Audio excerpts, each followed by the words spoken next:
It's all love in here. If it's your birthday, make some noise. I need a birthday beat. Come on. Hey, Keisha. Hey, somebody told me you got a birthday. Yeah. Toy, somebody told me you got a birthday. Yeah. Hey, somebody told me you got a birthday. Yeah. If it's your birthday, hey, tell me. Come on. Yeah. Hey, somebody told me you got a birthday. Yeah. If it's your birthday, make some noise. I need a birthday beat. Come on. If it's your birthday, make some noise. I need a birthday beat. Come on. Hey, Keisha. Hey, somebody told me you got a birthday. Yeah. Toy, somebody told me you got a birthday. Yeah. Hey, somebody told me you got a birthday. Yeah. If it's your birthday, hey, tell me. Come on. Yeah. Hey, somebody told me you got a birthday.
Hey, welcome back to Touchy Topics Tuesday, where we come into this place and we talking about today, returning after incarceration. Now, what we're going to talk about is we're going to be discussing life after incarceration. We got some awesome guests on the show tonight. We're going to go into some things with them, but you already know this is Touchy Topic Tuesday. I'm your host, Curtis Austin, with Trina Love and Tony Wolf. Yeah, we're Touchy Topic Tuesdays, where Tuesday ain't just for tacos. And what else? And we just want y'all to know that Touchy Topic Tuesday is a judge-free zone, and your opinion is what matters the most. Yeah. So we got Bobby we got Bobby on here. We got Charles. We got Corey. We about to go into this thing. We about to have some good discussion tonight. I hope y'all just tuning in and logging in. I hope y'all got y'all thinking caps on. I hope y'all got y'all discussion minds, y'all discussions ready to come forth and give us some calls on the line so we can talk a little bit about life after incarceration, how we can prevent incarceration, how we also to accelerate our growth after incarceration, but also too, how do we help other people who we in a society after incarceration. So we're going to go into this thing, and we're going to let Trina go ahead and get a little bit about the bios about these men, because I want y'all to really know we got some serious heavy hitters on the show tonight. So I want y'all to go ahead and hear what she got to say about these men. Oh yeah, we got some special guests here tonight, which we thank for coming out. We have Bobby. We have Bobby right there. We have I'm sorry. Bobby Pettis. Yes. Okay. We got Corwin Knight. It's Corey. It's Corey. I keep telling her it's Corey. Okay, Corey. No, you didn't call that man Corey over here, man. That's Corey right there. That's man Corey. All right, go ahead. And then we have Charles King. Again, welcome to the show. We're happy to have you with us today. I'm going to talk about their, read their bios. First, I'm going to start off with Charles King. In order for a man to help others, he must first take advantage of the help he's received. Along the way, he must show himself to be capable of helping himself as well. Charles King is the epitome of this mindset. As the founder of How, H.O.W.L.,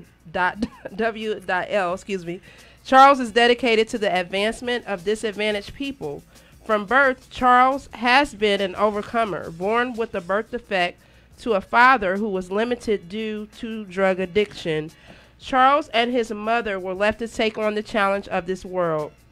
The infestation of drugs and the infamous murder capital era made up the backdrop of his childhood in the northwest quadrant of the District of Columbia in the 1980s.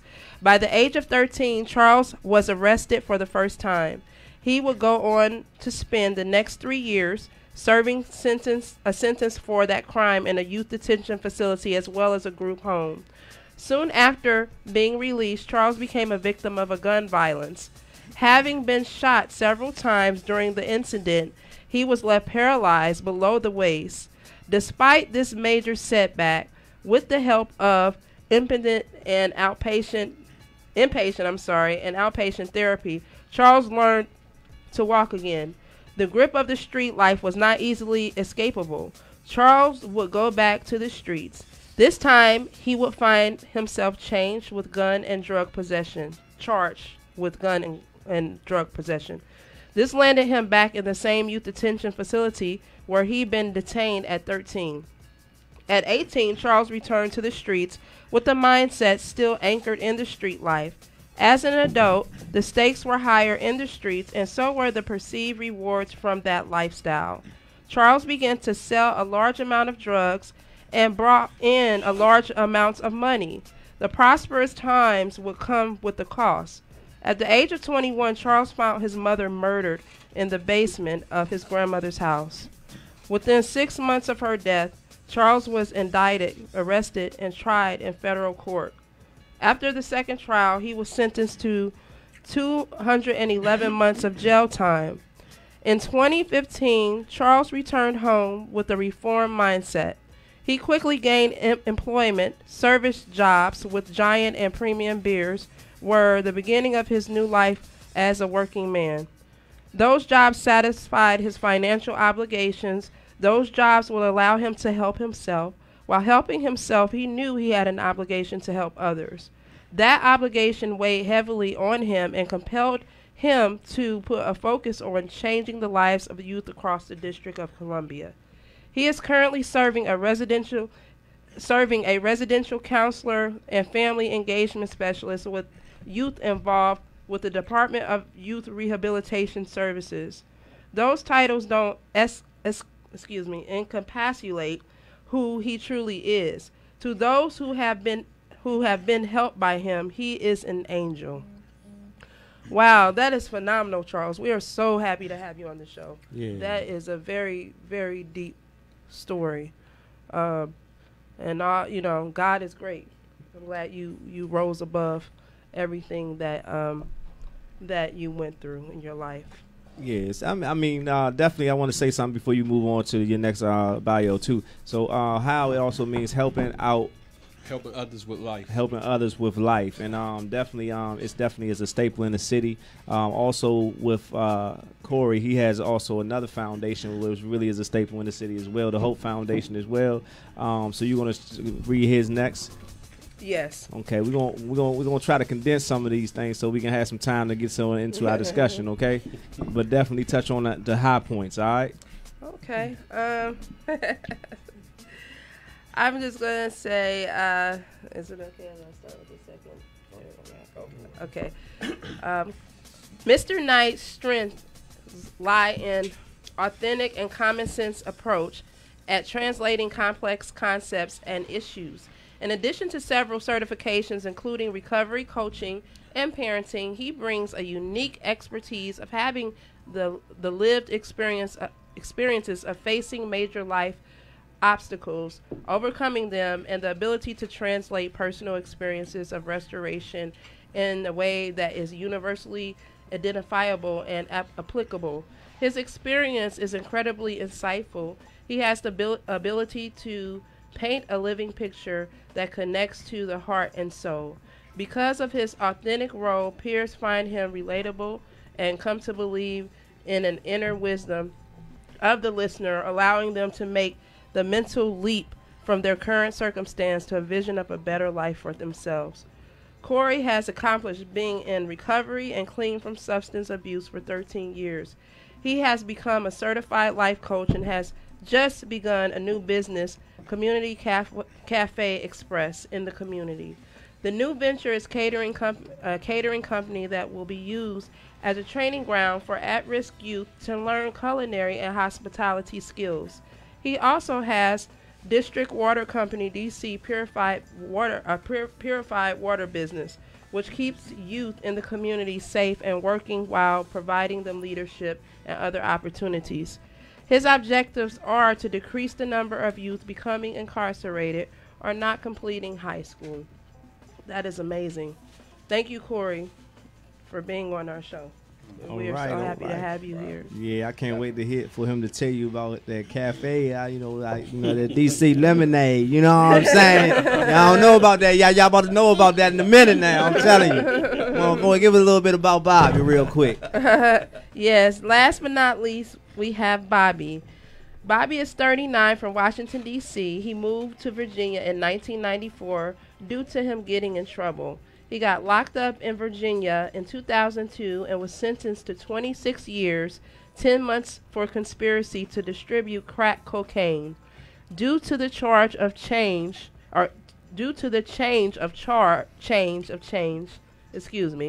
the drug law, he was able to get out like 10 years early.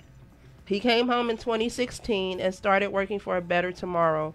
He linked up with some entrepreneurs and started making his way, and he's still making his way. We thank you, Bobby, for being on the show. Thank y'all for having me. It's a pleasure. Yes.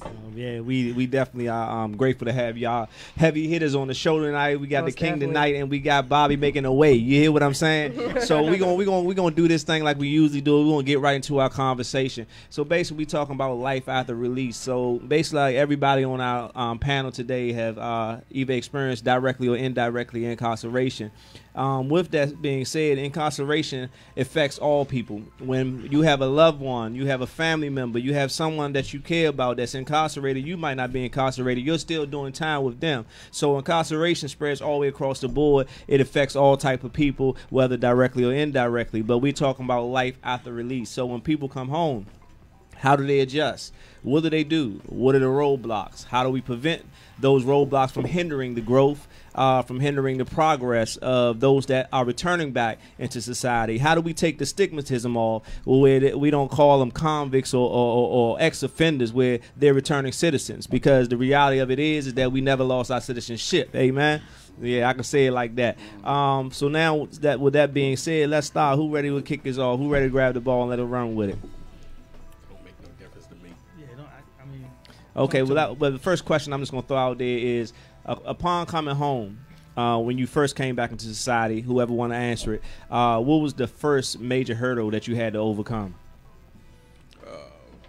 For myself, I would think it would be technology, right? Because when I left, there was no smartphones, there was no social media, there was none of that. So, you know, the example, when I got to the halfway house, you know, I seen a guy with an LG phone. I wouldn't never be caught with an LG now, right? I'm like the iPhone king, right? I love iPhones, but just to make a long story short, he walked past me with the phone. I thought that was the best phone in the world. Yeah, and he told me the jump was like $50. I was like, $50, like, I'm gonna get me one of them jumps, right? I held him in that jump with dear life until, you know, everybody started joining me out. Don't take my picture on that jump. That don't look like me. Right? So I think it would be more so the technology. It was the technology piece with me, because it took me a long time to like grasp the idea, like, what is Wi-Fi? Right. Like, you need Wi-Fi. I'm like, what is Wi-Fi? My father was old, and I was staying with my father when I came home. Right. So he don't have Wi-Fi. Yeah. Wi-Fi isn't important to him. So I'm in the house and I'm wondering why my phone ain't working, but I need Wi-Fi. So, you know, just those type of things was a hurdle for myself. Yeah. I want to mention something before we get to the next guest on that question. That was something that the Fresh program wanted to address about technology, and we got a curriculum on that, because a lot of the guys that were coming home didn't know how to use phones, the internet, and computers, and I believe that should be something, like I know Corey doing his thing, and that should be something that should be added to a curriculum for guys or women that's coming home from prison about technology. The bottom. All right, for me, it was being that I was away from the city since '94. It was getting back acclimated in D.C. because all my family's from D.C., but I was out VA by myself after my grandmother passed away. So me getting back in the city, like, man, what the heck happened to D.C.? You know what I'm saying? That was my biggest hurdle, because technology. I was reading popular science, popular mechanics, all the little technology magazines where I was locked up trying to keep myself up to date. You know what I'm saying? So I didn't have a problem with that. That's why I'm always, you know, doing something like creative, dealing with like videos or, you know, editing something. So I was always in that lane right there. Even before I got locked up, I was taking PlayStations and turning them into stereo systems. You know what I'm saying? Like, you know, people like, what the heck, where the music coming from? Like, it's coming from the PlayStation. They was like amused, like, wow, that's crazy. But that's how I always been though. So, you know, the technology part wasn't my biggest hurdle. Just me getting acclimated back knowing who was who, because all my friends told on me, basically. You know what I'm saying? So it was like, man. Then my brother locked up, and my other co-defendant just came home. So I'm like, man, I don't know. What's a co-defendant? Co-defendant is a person who they put us together on the same charge with. Like, for instance, I had a conspiracy charge. So they rounded up like people from this state, you know, other counties in Virginia, and here in D.C., and they put us all together on one indictment. But for some reason, they couldn't catch some of the people that they was looking for, so they had to supersede the indictment. So he came in like 2 years later than me. That's why he's just getting out now. Oh, okay. Yeah, so you know, I'm trying to help him get acclimated back in the city too. Yeah, I can understand, because the city has changed drastically. You know, I remember when I was coming down Florida Avenue one day, and because gentrification is taking over so greatly, you know, right there by First Florida and Park, I'm coming right there, and I know, remember back in the days, they used to hustle right there, and also right there on our street. and I see a Caucasian persuasion running with the baby in the carriage at like 9:30 at night, and I'm like, what in the world? Like, I mean, it was just unbelievable, right? But you know, definitely, yeah, man, yeah. One time we couldn't even be out here that time of night. You know what I'm saying? Yeah. Well, you know, society has changed a whole lot, right? And it's slowly moving throughout the city. You know what I'm saying? And it's moving gradually, not at a drastic pace, but they throwing stuff up so fast, right? And it's about where it's the desirable areas they're occupying, just like that. Yeah. Because I could ride past certain places and I see places that's still on the market, but I could ride past another place and seem like as soon as they put the for sale sign in the ground, the dirt don't even get dry, and they pulling it back out. You feel what I'm saying? So, you know, it's most definitely, I agree with Bobby that, you know, that's most definitely a change in the community, right? But like, we have to look at ourselves also. You know, I'm the type of person that I'm a realist. I deal reality, right?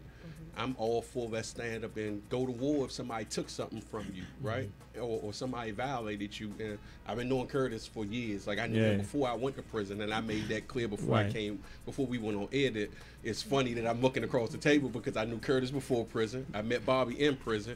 And I've been dealing with Corey since coming home from prison. So these are the 3 stages of my adult life for real that I can attest to. And if you know me, you know I'm authentic. If I tell you something, that's what I stand on. I'm going to go the whole ride with you whether we win or we lose, right? But people aren't taking advantage of the opportunities being presented to them in the city, and other people are coming in and taking them. And that's true. So, like, we can't complain if we ain't, if we not going, you know, if the resources are there, right? And we're not going, you know, we're not really taking advantage of them because the resources are really there. Like, they're really there. The best weapon in the world is information. Right. And before we go any further, so I think I'm gonna touch on 2 of them pieces, right? And so I'm gonna talk about my challenge first. My challenge was just trying to be normal, right? Because I've lived an abnormal lifestyle that turned into normal for me. So when I came home, I had to adjust, not running back to the corner. You know what I'm saying? Like, not hanging with people, you know what I'm saying, that I've, you know, just dealt with throughout my life. And I was trying to do something mentally different. And so, you know, on Fridays, like, was just boring for me. Sitting down in the living room watching Lifetime with my mother, you know what I'm saying, on Friday. You know what I'm saying? Like, after coming from the grocery store, spending the food stamps. Yeah, you know what I'm saying? I'm like, man, like, damn, you know what I'm saying? Like, but it's peace of mind. It was, but peace was bored to us. Like, we ain't know it was peace. We just called it bored. And so, you know, so me looking at that saying, damn, I just had to adjust back to life as becoming normal. Because most of the things that I've done most of my life was abnormal.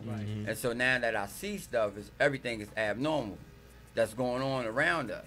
So even the jump start where we talk about now, like, you know what I'm saying, we know the dynamics of D.C. is changing. Like, it's drastically changing. But I say for myself, it ain't changing for the worse. Because who want to live in a poverty lifestyle? Like, we don't want to live in poverty no more. Who want to live in 500 murders a year? You know what I'm saying? Like, So that was cool. Like, everything take us is back changing. there, right? And the entrepreneur and me, the businessman, the hustler, and me, Eva, I'm like, man, when things come to play, I'm hustling. So people going, when you set up shop, you know what I'm saying, there's going to be a diverse population that's going to come and patronize your business. So it's good in the sense, but I feel bad for the people that's like Bobby's saying, like, is not really taking advantage of the stuff that, cause man, I was like, we in jail, we looking around at me, and every time we sitting there, we look like they got 4 colleges in jail. Right. You know what I'm saying? Giving them college degrees. When we was in there, we ain't have but 1 program. Right. And it was hard to get in that 1 program. So now you got all of these things preparing you, right, to get on to the next level of your life, and it ain't even, like, people are not even taking advantage of it. They run right back to the street. And there's a lot of opportunities out here for returning citizens. No, I agree with that. Man. DC is the best. Right. DC, I can't speak of right. nationwide, right? Because I haven't lived nowhere but I'm a Washingtonian. You know, I'm not a native. I was born and raised. I'm from DC, right? And it's unheard of some of the things that we got going on. Like even if you ride down the street, you see a person with a DC government badge on. I love it because listen, I usually know if it's a crew of 10, you gonna know too. I hate to say it, they've been in the joint with me. Right. And that's an opportunity because now I know that person isn't standing outside, or he might have been a robber at one time, right? I didn't know he ain't robbing nobody, right? Because he's too tired after he get finished from putting the lines in the street. You feel what I'm saying? He gonna go home and go to sleep. He go after he take that shower and sit down and go to a normal life. Because like Corey said, like we was raised in an abnormal environment. Really grasped the reality of the fact that there was 500 murders in D.C. That might have been another 300 in Prince George's County, right? That's 800 people that was killed. And some of those families was affected on multiple occasions because of those actions, right? But that was normal to us. It's abnormal now, and the outcry is even more now because it's more magnified because we have different outlets for it to come out. Right. If your murder didn't make the news, we might have never knew that you got killed until we bumped into somebody. Now, a person get killed 5 minutes later, it's on social media. Rest in peace, little Ron, all day, or rest in peace, little G, right? And that changed the dynamics. It's more of an outcry with 150 murders as opposed to it was with 500 murders. Right. And I mean, one of the things that I want to pull out too, that when we talk about the hurdles and the challenges too, is that again, like Charles said, that it's information is power, but also too education is power. Because Corey also touched on it too, that even behind the wall is some pilgrims is going on behind the wall that people are really and actually somebody just went down in DC to lobby that they don't get rid of it and they expand it, right, for those that are incarcerated. Because the reality of it is, if you don't prepare people before they come home, then you're just preparing for them to fail. Go back. You know, exactly, right? Exactly. And then the stages of being incarcerated, I'll tell, like, as soon as I went to jail, I was preparing myself to leave. So I wasn't in the mindset of bidding and all of that, and I'm glad where I was, you know, where I was at. Yeah, I didn't have to do all of that. You know what I'm saying? Like, I really didn't have to, you know, knuckle up and, you know, carry whatever, you know what I'm saying, and protect myself. And it wasn't as hostile at that space where I was at in Farrington, New Jersey. You know what I'm saying? So you know, it's kind of like, you know, mini camp. Set up. You know what I'm saying? So there wasn't nobody trying to leave that joint. They had a weight pile there. They had weights there, and most of the, you know, most of the Fed joints ain't got no weights. So ain't nobody really trying to leave. So, you know, me just being able to adjust and educate myself while I was there, and I said that have given me an opportunity to sit still without distractions and really put my mind to work and prepare myself to propel and go to the next level. So I was already ready before I even left. You know what I'm saying? And so most people, because I work in the jail now, and we work with these individuals day in and day out, and it's sad because, you know, either they beating the table with cards and dominoes and they playing this. Because everybody got the same plan. You know what everybody playing in prison is? You know what I'm saying? I'm like, look, man. Everybody got one common plan. Not to cut you off, Corey, but everybody got one common plan. I'm going to get out. Yeah. That's it. I want to go home. Yeah. You can go and get that same answer for everybody in every prison in the United States. I want to go home. But what happens after you get home? Right. That's the biggest problem. The biggest problem is not getting home. We know that's going to happen, right? You ain't really got a plan that. You just got to make it to that date. Yeah. The plan is what you're going to do once you get out of prison, right? Because when I came home, like a lot of people know, I took a job at John in Virginia. The wages in Virginia is horrible, right? And I'm still trying to figure out how they surviving in Northern Virginia off of these wages. They got to be doing something else. They got to be scammers or something. They got to be something. The price of living out there is cheaper. You know No, not in Northern Virginia. I say Northern Virginia, Virginia. right? But the wages for the whole state are the same. So it's not an exclusive wage for Northern Virginia and Southern Virginia. The minimum wage is the minimum wage. I make $7.50 an hour. And I swear I used to go look in the mirror and say to myself, man, I used to have bricks, man. Motherfuckers see me now, like. So did you ever think about going back and doing something that where you made more money that could possibly get you back? Well, my thing was this. I stayed grounded because I realized I went from making pennies to dollars. In federal prison, general maintenance pay for all of us who've been in federal prison is $5.25 a month, right? And you get a unicorn job, but dudes be ready to kill you about this job, right? And they might be making $100 a month, right? So that's $25 a week. How can I argue with that, right, when I'm making dollars now? Right. It's not a lot of dollars, but when I understand in hindsight, because hindsight is 20/20, as we all know, we all can always look back and say, I shouldn't have did this or I shouldn't have did that. But in the moment, I didn't realize the foundation I was building by taking that. It taught me gratitude, and I was always humble. I'm a hard worker regardless. If I sold you some drugs, believe me, I was going to be on time. I was going to be there 10 minutes before you because I'm looking around to see what's going on before you pull up. So I'm a hard worker, so I kept that same mentality when I went into the work field. But what I didn't realize was the power of social media, because I used to post from work, right? I go in there, I put my headphones, I was on overnight Stockford. So I go in there, they drop all, you get all your stuff, and you line it up where it need to go. And I'm on my hands and knees with knee pads. That's why I used to go in the bathroom and say to myself, like, I'm on my hands and knees putting, I work the spaghetti aisle. I'm putting pasta sauce and stuff on the bottom shelf. I got to make sure that the other ones ain't outdated. I'm rotating stuff and everything. But as I'm posting, when I did reach out for other work, well, the next job I got reached out to me. A friend of mine reached out to me and said, hey, you want another job? And that job was double what I was making. It was $7.50 an hour out there. This job was $15, a no-brainer, but it was more labor. But I was in shape, so it kept me in some shape because I liked it. The fact that I was out in the street, and I'm seeing different stuff, and I'm really learning the city at the time. So I did that, and when I wound up doing that, I reached out to another brother that I know and told the other brother, hey, look, man, I don't want to do this no more. I want a job. He was willing to tell me to go over here and hire these people and put his name on the line, right? Which was Wally. He sent me over there and told me go over there and hire these people. But social media built that foundation and that character for me because people saw me getting up going to work every day. I wasn't just the dude coming home from jail saying hook me up. Let me. The other piece is this, like, it's like you gonna grind. Like, it's a lot of people lazy. Like, it's just a lot of people just lazy. They don't want to do nothing. Like, they don't want to grind. They don't want to work hard or nothing. And so, I had that conversation when you can actually see people and you say, you know what? And I like to hurt people's feelings because I ain't here to make you feel uncomfortable. I ain't your friend. And so I say, you know what? You on your way back in here and you ain't even left yet. You know what I'm saying? Most of the time. Because you ain't doing nothing to prepare yourself to get out. And then when you get out, you just so lazy that you really don't want to do nothing. And then you thinking everybody gonna give you something. Most of the people, I thought you were gonna get me a job. Yeah, I thought you were gonna get me a job. I thought you was like, all right. So if you thinking I'm gonna get you a job, what you doing? What you gonna do? Prepare yourself.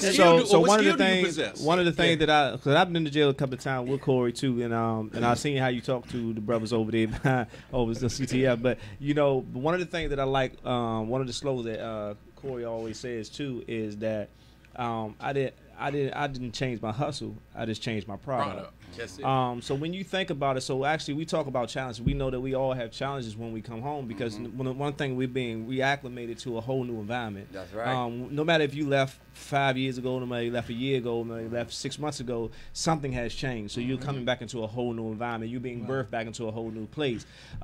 Even with a child being born inside the womb, is preparation for that child to enter into a new environment, to be able to be exposed to something new. Of course, there's people to guide it and help it to grow when it gets to a new environment, but yet at the same time, it's some things that has to take place inside the womb. So like you say, is that it's important that preparation is made behind the wall. Now, after that preparation is made, we just talked about too, so what you're going to do once you get home. Right. So if you don't start with a game plan before you get home, it sounds like that everybody had a game plan before they got home. And that was, number one, my first game plan is that I'm going to prepare myself for when I do exit. And number two, when I get home, I'm going to take the same work ethic that I had when I was doing wrong to do right, to make the benefit come faster. I mean, come exactly the same way. Right. But like you said, some people are lazy. So basically, laziness is a choice. And what we all have to realize, and anyone listening, is that we have a choice to do something or not to do something. And our choices will determine our results. Right. So now, and I want you to pivot into something real quick, and then I want you to come in. I want you to come in too, because I know you had something to say. But I want you to pivot into something. So when we talk about we don't change our hustle, we just change our product. Kind of elaborate. I want all y'all to elaborate on that. So I mean, all right. So just to kind of talk about my journey and so. My first thing when I got out really was not to use drugs no more, because drugs was always my gateway, and I fell into smoking weed to smoking crack. So right then and there, that was like that's a job all in itself.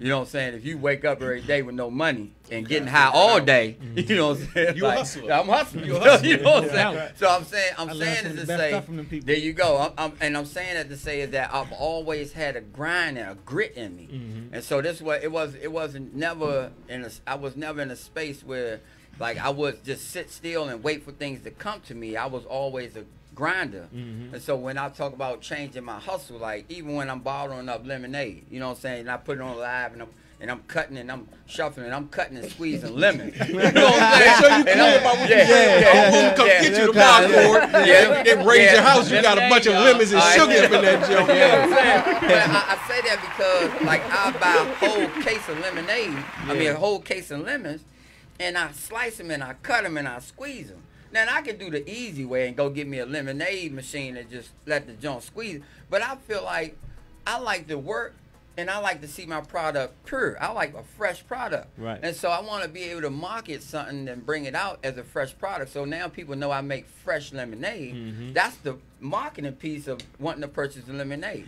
But in the course of that, I said, if I can sell drugs, I can sell anything. That's right. You know what I'm saying? So now I got a water company. You know what I'm saying? I got a catering business. We get ready to get a food truck.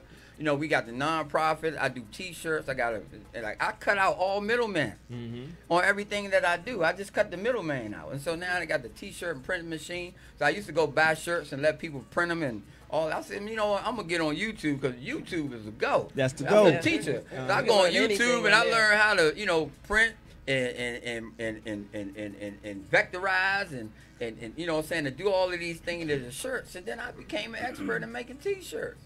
So again, you can do whatever you want, and you can live however you want. Cause my thing is, my metaphor is create the life you want so you can stop living the one you hate. Come on now. So if you hate the life you live in, then create you another one. Cause we are creators by nature.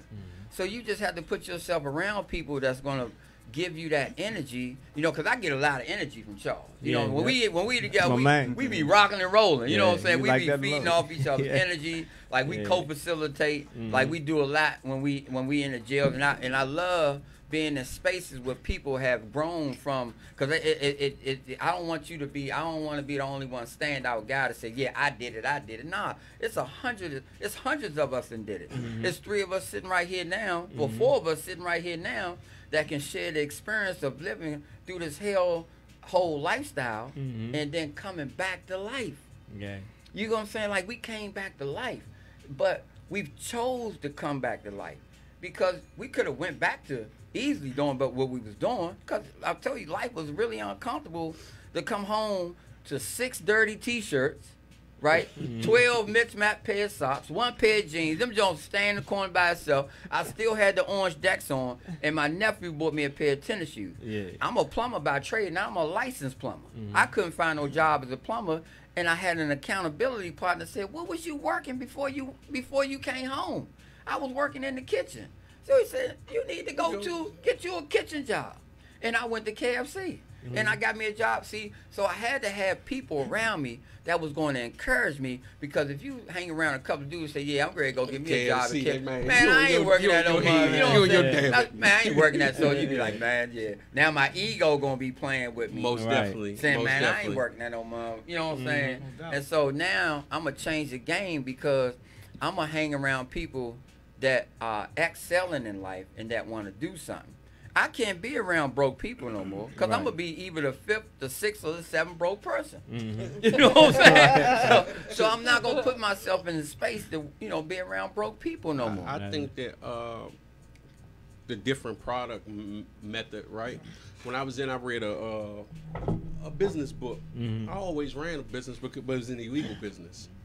And one of the biggest things that I seen in the business book is, everybody can go into business, but what's your exit strategy? Right. That's right. You got it. Right? There you go. What's your exit strategy? I don't care what we do. We all have an exit strategy. We all even go exit life. Yeah. You get life insurance. That's your exit strategy. Hey, I'm going to leave you some money, or I'm going to leave you this house, right? And people who don't really plan for that, what winds up happening for people who don't plan for exit strategies is they leave nothing. right? So you walk away from nothing. You understand what I'm saying? You walk away with nothing, whether it's your job. If you ain't got no 401k, you walk away, you don't have nothing. If you leave Earth and you ain't got no insurance, you leave nothing. You leave an apartment, you leave nothing, right? You just leave some clothes that's going to depreciate. That's probably not even going to be no good after you leave because it's used. It's probably super used. But I say that to change the product, not to get off the topic, right? To change the product is to have that mentality to know that, man, whatever my commodity is, right, where am I going with this? So, like, for myself, I want to start a nonprofit. I started a nonprofit. Why? Because as my bio tells you that, you know, I'm passionate about giving back, you know, and anybody that know me know you, I give you anything I got, right, if I got it. Because I got a mentality, if I got it once, I can get it again. But another reason I started a nonprofit was because what I understand about the nonprofit is that it has no overhead. So I'm not bleeding money. I'm not bleeding. I don't have to pay for lights, right? I don't have to do none of that. I can go out and do my work in the community, and it don't cost me nothing. That's right. You understand what I'm saying? That's smart. So you hear like, that? So like that's my business model. What can I put my money into that it doesn't bleed money, but it's an investment? Because what I looked at was I was on probation when I came home. So even if the worst case scenario, I couldn't find a job, you can never tell me I'm not employed because I got a tax ID number. Right. That's You right. can never tell me I'm not employed as meeting my obligation for the probation department because we got businesses that don't do good every day. You understand what I'm saying? I can tell them I had 1,000 meetings and I'm soliciting people and I'm sleeping on the couch. I'm meeting my obligation. I'm working. I'm staying out of trouble. My urine is clean. What can you tell me, right? So it's about understanding whatever your commodity is, whatever you are selling, because sometimes it's not even something tangible. You can sell yourself. People pay us for the information that we got. That's right. Tony Woods told me once before, when we was talking, he said, man, everybody is an expert in what they do, and somebody always willing to listen, hear your expertise. That's absolutely true. And that really, that's like something that I stand on, right? Because even with the line of work that I do outside of my nonprofit and all that, what I understand is outside of that, right? Outside of all that is, at the end of the day, I'm working with DYRS. I'm a credible messenger, and I'm getting paid for my life experiences because I can go into community environments that people with college degrees can't. You paid $100,000 for your degree, but you can't go in there and talk to nobody. Yeah. Because they don't want to hear it because they can't identify with you. Right. So by them being able to identify with me, it opens up the door for me to go into places like Lincoln Heights. It opens up the door for me to go into places like around Northeast 21st and so on and so forth. And some of the environments I never hung in, but you recognize yourself when you see yourself. That's right. You feel what I'm saying? So when I pull up and I'm talking to dudes around there or whatever, or I walk up and they get on damn, Holmes chill. Ain't nobody on nothing. They recognize it. It's authentic damn Holmes chill. You know, even when the police come in your neighborhood, the damn Holmes chill don't even sound the same. Even when they undercover, you be like, man, this dude don't even sound right. He's throwing me off, right? But I'm being paid for that. So right now, what my commodity is myself. I sell myself. You feel what I'm saying? I'm selling myself. I am the product. And I hope everybody's listening is picking I'm this up. hustling myself because I am the product. So even when you think that nobody wants you, somebody wants you. You just got to find out where they at. Because there's an audience for everything. Just like he said, he went on YouTube, right? When he hit that YouTube, it went up as a view. People get paid off of that. Somebody's going to pay him because he had so many views. Yeah. But we don't see it. We get on social media and the person had 5,000 people on live and don't realize that that's a marketing tool. That's a marketing, right? Most You definitely. feel what I'm saying? So like it's about that's what it comes to with me about the product. Anything is a product to me. If I see it and I feel that I can do something with it, I'm gonna do it. But I'm not gonna waste my time because the only thing I realize I can never get again and I waste is my time. Yeah, Exactly. And see I one want thing. Bobby to chime in real the Bobby quick. come in, Yeah, but Bobby. All right. So as far as the statement, the hustle didn't change, the product changed. So I learned that when I was out here in the streets selling drugs, like a lot of people wanted the drugs. I didn't really have to do much. You know what I'm saying? They was coming to me. I didn't have to market it. You know what I'm saying? I didn't have to, put no energy in selling it. So when I got locked up and I started seeing dudes that was actually grinding in prison, whether they were selling peanuts, they were selling sandwiches, Onions and they peppers. were onions and peppers, whatever they were selling, they was doing their job. You know what I'm saying? And then you had to have a plan. Like I want to deal with him. You know what I'm saying? You selling onions and peppers, he said, but I want to deal with him though because of his character. You see what I'm saying? So I got around dudes that I knew that was like trying to better themselves in prison. Like some of them never coming home. So that's how I met him. I met him because I got into the law, and I wanted to know, me and him had the same lawyer. And a brother pulled me to him and said, "Hey, don't you got what's your lawyer name?" And when he said his name, I was like, I had to ask this man several times, like, "Yo, what's up with this lawyer?" 'Cause I don't know her like that. You know what I mean? But we paid money for it. But I'm like, "Yo, what's up with this lawyer?" So I got to talking to him. So like I said, he knew my case. You know what I'm saying? Better than a lot of other people knew me that was in my circle, because my lawyer was telling him about me. You know what I'm saying? So I had to mold my character to not want to come home and get into any criminal activity. You know what I'm saying? I had to separate myself and put myself around people that was doing something positive.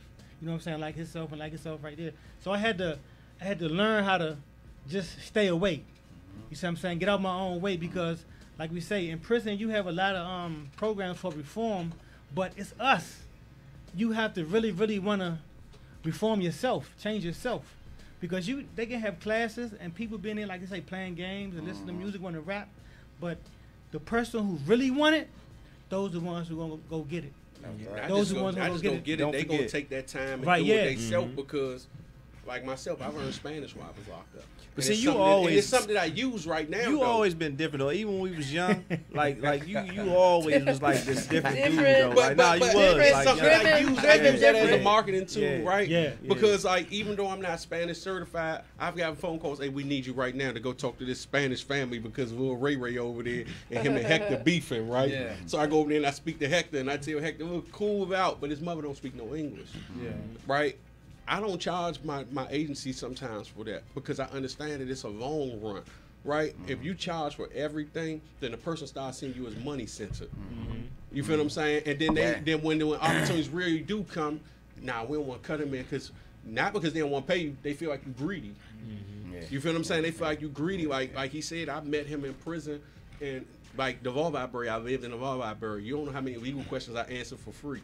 Because you get dudes in the law library, like, look, shorty, I ain't got time to be talking to you. How much you paying? Right. Because like they got people that they Yeah. dealing with, and they working on people cases, right? Yeah. And I'm the type of person, I'm gonna give you the information for free, because what I understand is you might pay him 20 books and that dude might get out and he might not never holler back at you, but you gave him 20 books of stamps.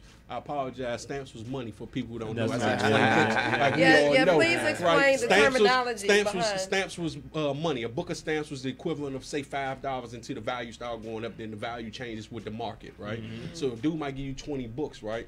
And he might get out. You might get him out of jail. You might not never hear from him again, but he got out. But I gave him some free information. Guess what he gonna say? Man, I remember Witchcom helped me. I'm a Harvard. I got Harvard. My man, he helped me get out.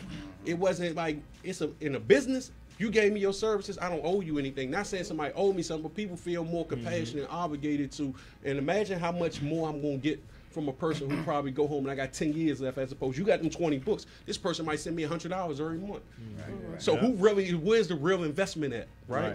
As I'm investing in people, because only people can give me something back. Speaking of investment though, because I want Bobby to talk about, because we also talking about too, changing the hustle. So I want you to talk about that cryptocurrency, right? And then I want y'all to talk about y'all nonprofits as well. All right. All right. Okay. So I'm into cryptocurrency and gold. So basically, what I do is I help people set up free gold savings account, because right now we're heading into a cashless society. You know what I'm saying? Like everything will be digitized. You know what I'm saying? So Bitcoin came in and people like made millions of dollars off Bitcoin. Actually, it's documented that Bitcoin made the most millionaires in the shortest period of time. They made like 20,000 millionaires in 10 years. I wasn't one of them. But basically, it was like 5 years, because people didn't even get wind to it to 5 years after it came out. So in 2018, the company I'm with came out with their own cryptocurrency, the first cryptocurrency that's backed by real gold, backed by an asset. And right now, it's like at 3 cents. So I got into that. I started learning about it. I said, hold on, man. Like, Bitcoin came out, I didn't even know nothing about it until it was like $20,000. So if you took $200 and put on Bitcoin at 1 penny a share, it was $20,000 a share. You know what I'm saying? Like, some people put money on it and forgot about it and woke up one morning and was filthy rich, never had to work again. So in this company right here, we deal with all assets, like my man was just saying. So basically, I have a global business. We in business in over 141 different countries. Got a business partner in Australia that I don't even know.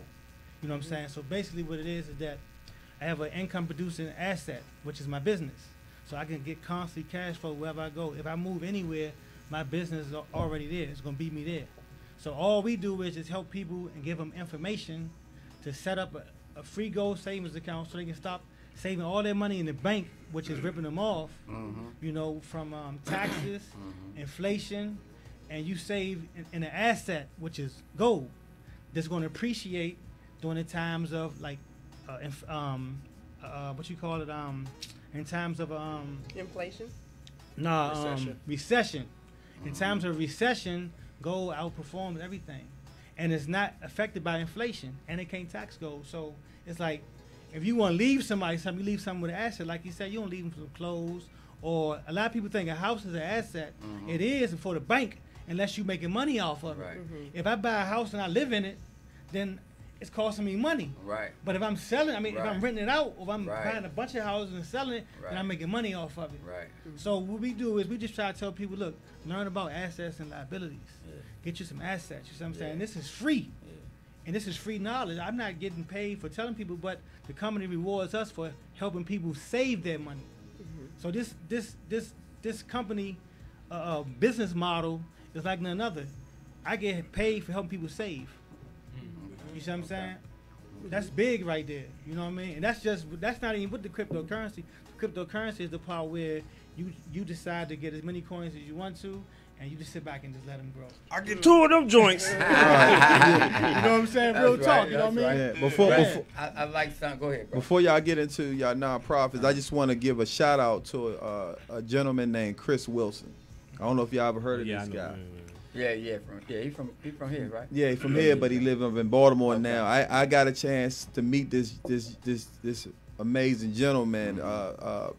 A lot of guys in prison was seeing how he was coming up, doing the things in the community, and I'm doing my thing. I'm not gonna say what I do right now, but they got us together. They wanted him and I to get together, so we had a luncheon. He had a life sentence at the time. He didn't know when he was coming home, but he ended up writing a book called The Master Plan. I seen that. So now he's promoting this book all over, and he's doing his thing. And so what I just wanted to put, you know, out there in the audience world, the viewing world, is about how you had a man who was in prison, never knew when he was coming home, but at the time that he didn't know, he was preparing for his exit. And so if anybody go online, you know, I support this guy, man. I like this guy. It's called The Master Plan by Chris Wilson from out Baltimore. Thank you. Appreciate that. So, you know, I'm just to piggyback on that, most people don't prepare for the opportunity, right? And so we're not even ready for the opportunity when it comes most of the time. Like, we all over the place and we doing stuff, and we really not sitting still. I like when he said assets and liabilities, because now I'm more in a smart money sense, you know what I'm saying? And I don't do a lot of frivolous spending and stuff with my money because I understand about liabilities and assets. Most of the people, our culture, most of the people look like us. All they have is liabilities. And they think they living rich, but we call it rich broke. You know what I'm saying? Right. You rich broke, but you know what I'm saying? And so that's a whole nother conversation.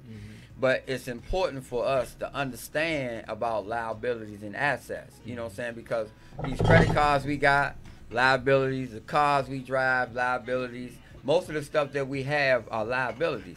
And then as soon as it's time for us to get something that becomes an asset, our credit is so jacked twisted. up. You know what I'm saying? That we can't get anything most of the time. So because most of the time everything is a liability.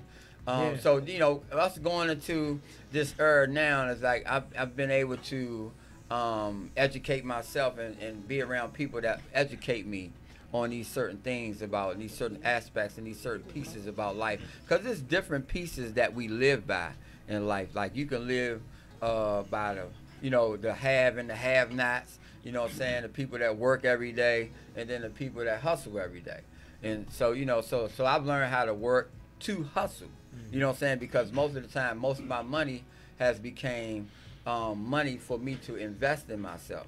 So I stopped investing in cars and stopped buying stuff, frivolously spending, you know, trying to do everything, you know what I'm saying, for the gram and, you know, all this stuff. So, and I'll say, you know, I'm going to sit back and I'm going to let my money grow and I'm going to invest. You know, one of the investments that I'm in right now is Sprint. You know what I'm saying? Sprint was at 585 like 3 or 4 months ago. They at 702, 720 now. And so I've, you know, put up a couple of dollars in the Sprint thing right now. And I'm telling people now, if you because Sprint just merged with T-Mobile. You know what I'm saying? And so that, and 5G. And so that joint is getting ready to change in probably about 6 or 7 months. They're going to be looking at $70 to $60 a piece. You know what I'm saying? If you remember when Netflix was at $7 and now they all the way, you know what I'm saying, up there. So we got to be able to put our money in spaces, because that's my new bank account. You know what I'm saying? Because the banks, again, you look at the banks interest rate is use horrible. the banks loan your money out 7, 12 times. Okay, You know what I'm can I saying? ask you Liquid. something? Yeah, it's called So, liquid cash. How do you get this information for these investments? Where you So again, my network is my net worth. You know what I'm saying? Say that So most again. of the people that I hang around, they're gonna help me to kind of grow. I'm not, and so I have different relationships. I got people I help and people I grow with, and so I know how to distinguish the two, and so I know it's a limit when you working and helping people. You know what I'm saying? And then it's not a limit for me when people are teaching me and educating me about wealth and the economy and learning how to grow and put myself in the business aspect to grow more. So I'm always trying to stay ahead of the game. You know, I retired from plumbing in 2016, and then I started my nonprofit. Congratulations. But yeah, I started my nonprofit 10 years ago before I even retired. You know what I'm saying? So I was still working and I was grinding with the nonprofit until we was able to, you know, merge into an income base for it was enough for me, you know what I'm saying, to make a survive. living. Yeah, have a And, you know what I'm livelihood. saying, to make a living off of. But again, even when you working for yourself, it's people don't know. People look at you being an entrepreneur and a businessman like it's easy. Man, you a duck in the water. Man. You feel- Not just we that. might be looking smooth on top, but for real, we under the bottom. We Not just that. stroking. But can You know I what just I'm say, saying? can I just say something real quick for our people that are tuning in? If you just came in, we're talking about life after incarceration with our guests. So thank you for tuning in. Success stories. I mean, basic tools to live by, because the reality of it is like what these men is basically saying to you, all of our listeners right now, is preparation. It gives you the ability to expand past your horizon. But also another thing that I heard too, and we used to say this when we was me and one of my homeboys used to always say this: if you're the smartest person in your circle, then your circle too small.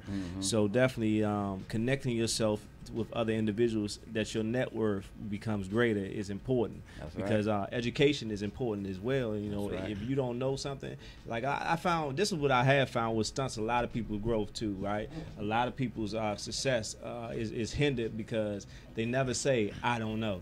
Like I got a business mentor, and I mean he's been a millionaire since he was in his 20s, right? So as I'm talking to him, you know, he tells me, well, you know, I'm here for you. Whatever you need, just let me know. Right. And I stopped for probably about 4 days right after we had this conversation, and I sat back with like, well, I know he got information, but I don't really know where to start to ask him for. You know what I'm saying? Really, I know he got something I need, but I don't really know where to start at, like trying to access that. Right. So I called him and I told him, I said, look, I haven't called you in like 4 days because the reality of it is that I don't know where to start at. Right. And he was like, man, look, he said, Kurt, that's the best thing you could have ever said to me.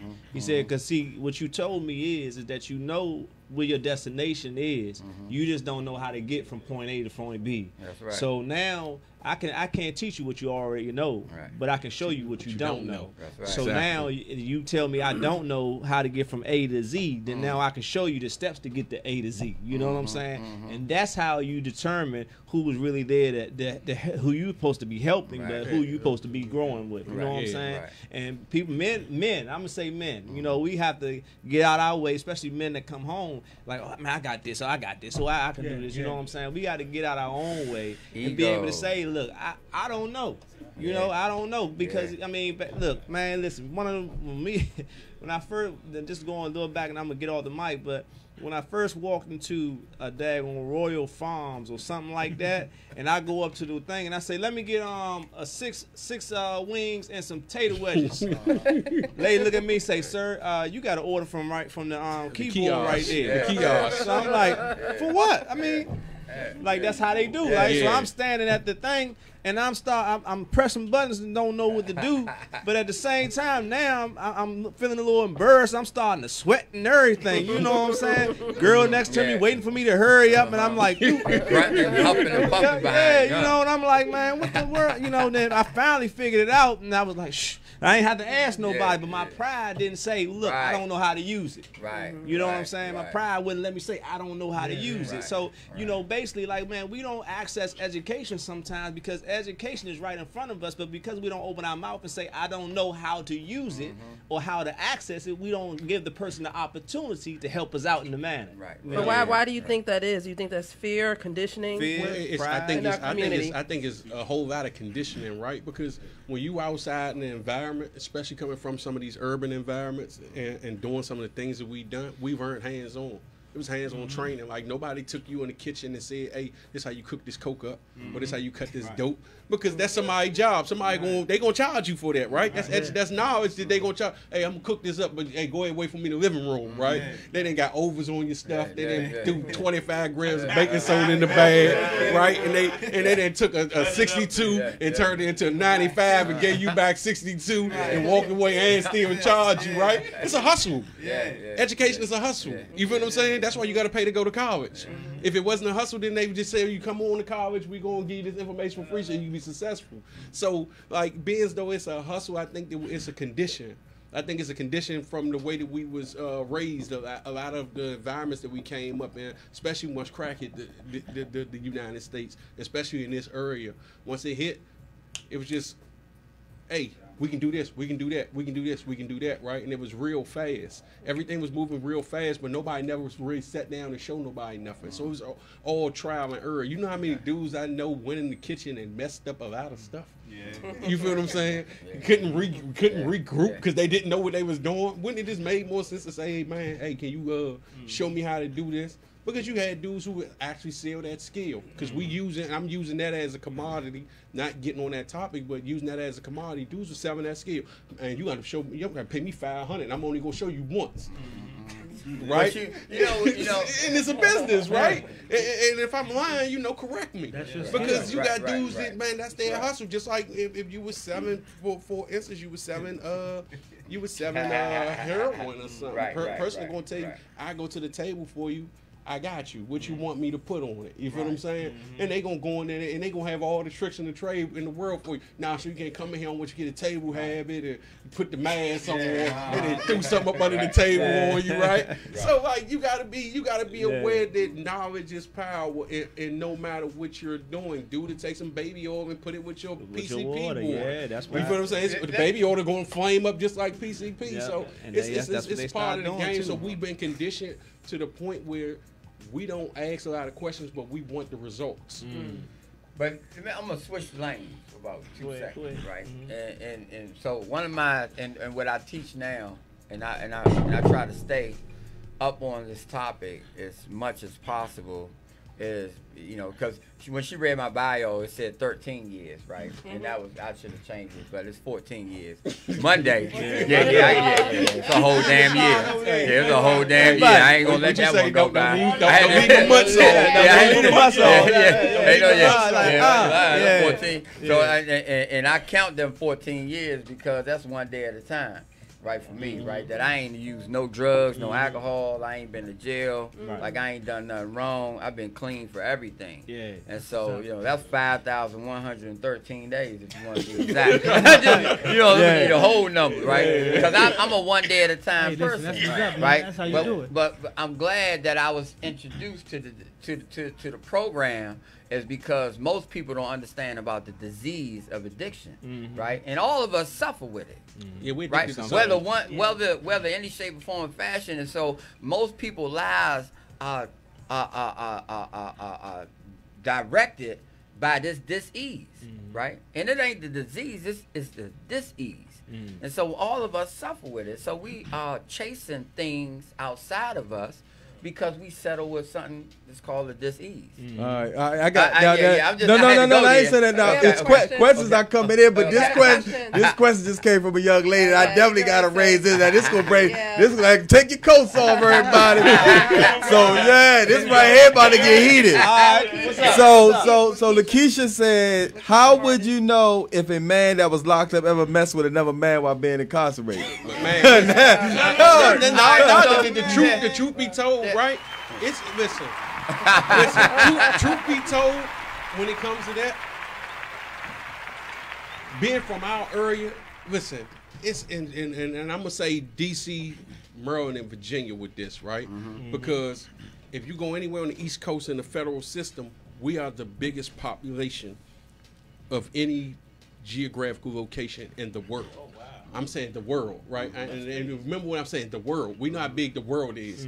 I've read the almanac. They have like 192 countries that was registered with the United Nations, so it's more than that. But the world, right?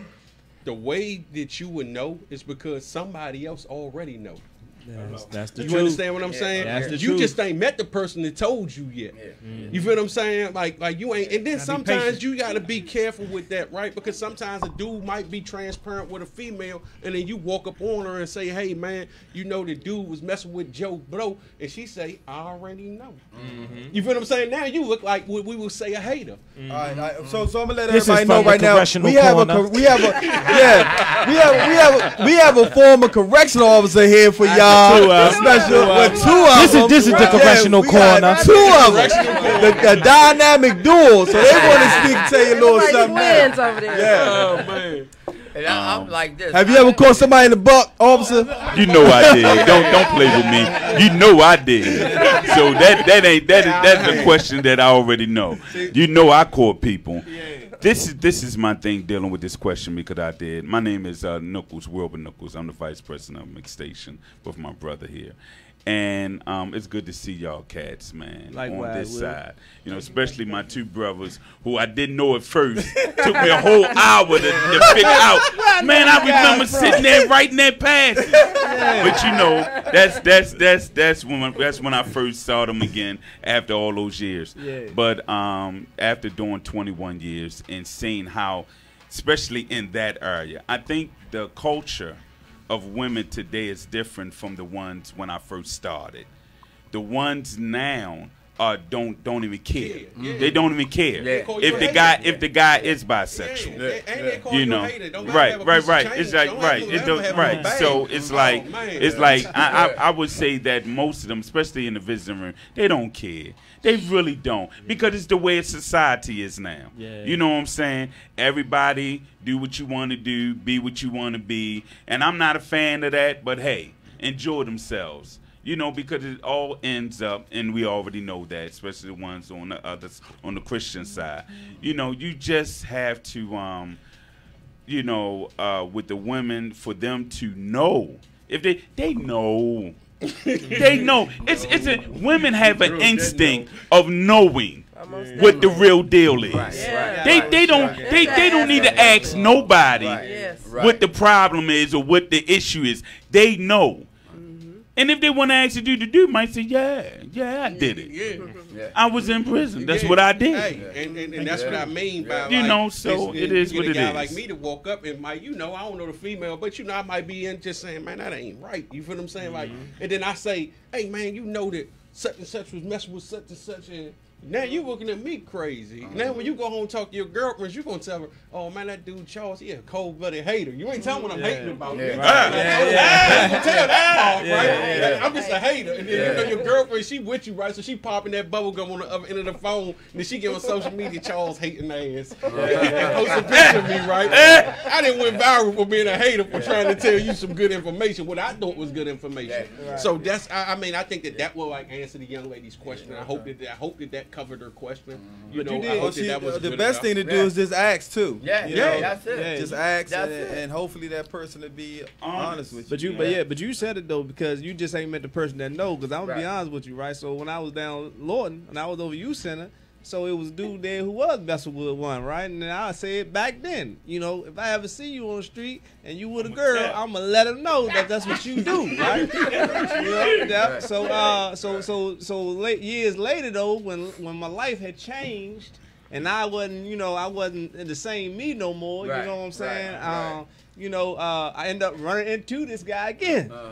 You know, and actually me and Miss Man, we were speaking at an event, and me and Wolf was speaking at an event, and we back by the juice table, and I tell him, I say, man, this dude was downloading with me, man. I only told him no, but you know what I'm saying? Right. But the thing was is that Hey, we got another question. Yeah, we got another question. This question right here is from Tamika, saying, how do you address your past incarceration in a new relationship? Is it a don't tell, don't ask, don't tell? Nah, I'm gonna answer that. Listen, you gonna know this, man. One thing I'm about it, man, we got some of them traits. It's some of them traits, man. It's just there, man. I keep on waking up every morning, 6, 7 in the morning, going jog. Like, what the fuck is your problem? You know what I'm saying? Like, but I mean, we was just at the club last night. We was drunk. How the hell you get up at 6 in the morning? What is it to hide though? I'm like really, like what is it to hide? Like nothing. You know what I'm saying? Like it ain't nothing to hide. I mean, that's just a part of the life. But you know what I'm saying? I can see if that guy was, you know, into that space where he, you know, he's just trying to put that to the back burner and just hide his past away. But in his career or whatever the case may be. But when the way we live, I think that because the environment we come from and the places that we live, right, that we got to be objective. Because right now it's kind of like a subjective answer, in my opinion, right? And I only say subjective because everybody in society is not so willing to be acceptive of a returning citizen. So I think that might be her question, right? Because everybody is not really in cahoots with that. Like her mother here. Oh, Corey used to be locked up. Ain't nothing but a motherfucking jailbird anyway. That's it. I don't know why she messing with him. The last dude she messed with came home from jail. He stole her car, scammed her, ran up her credit card. So it's a stigmatism because people came before us and they're gonna come after us, right? We set the bar for the brothers that's coming after us. Right. But you think about it like this: most of the people that come home from prison, they are the most gifted persons and people in the world. You know what I'm saying? So, you know, we just happen to make a mistake. But we was already blessed and gifted, you know what I'm saying? We just ain't use our gifts. We use our gifts in the wrong way. Right. So, you know, for them to have the stigma, I love the stigma. You know what I'm saying? Because you only giving me the antidote, right, to even show you even more of what we can do as that person anyway. More motivation. And it's a big shift. You said it earlier. It's also a big shift where your experience makes you an expert in your field. Right. So now, for us, with our certifications and things of that nature, we're called to sit on panels, to write diversion programs, to talk or to big crowds with PhDs in the crowd to hear basically how we deal with individuals who are returning back, because for the simple fact that our experience has made us experts. That's right. So like you say, I can go over Lincoln Heights and I can go speak to somebody that they can relate to, yet they got the $100,000 fees on their name, or they got paid that they can't relate to them. Right. But so the reality of it is that for real, your story is really your power.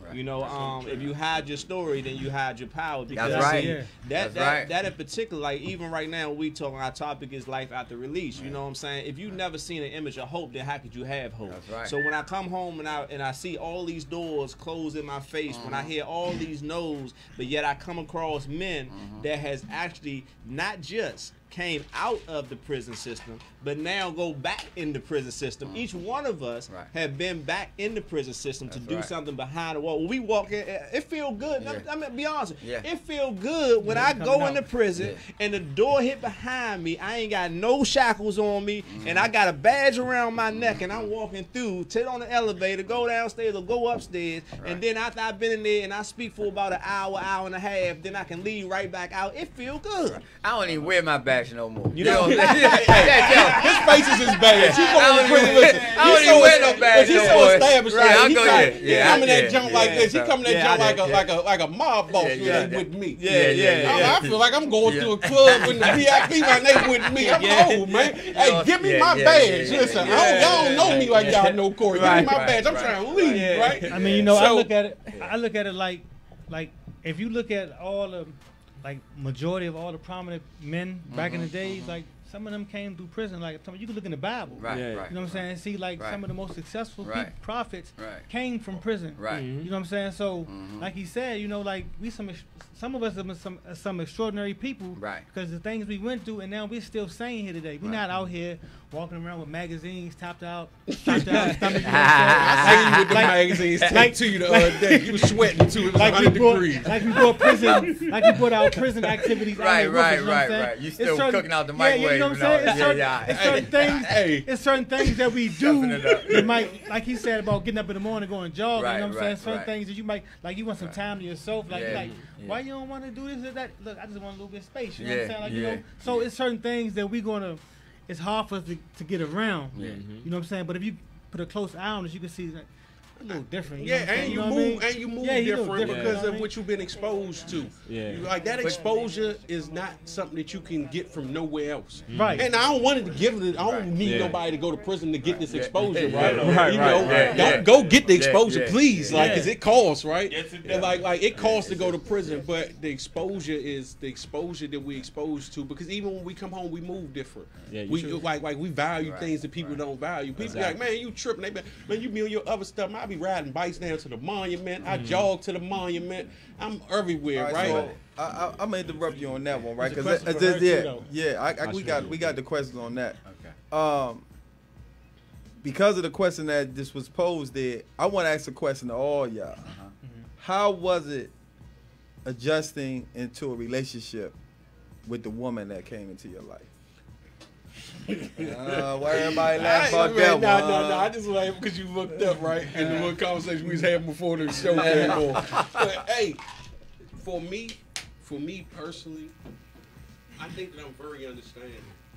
But my tolerance that would be low for certain stuff. Oh, give me high five. That's That's him too. Be like, what? That's You him brought too. no socks off your feet. I'm just being real. But And the only reason I say my tolerance that would be low, right? Because you can ask me, hey, where you going? Hey, I'm about to go up here to McDonald's, hypothetically speaking, right?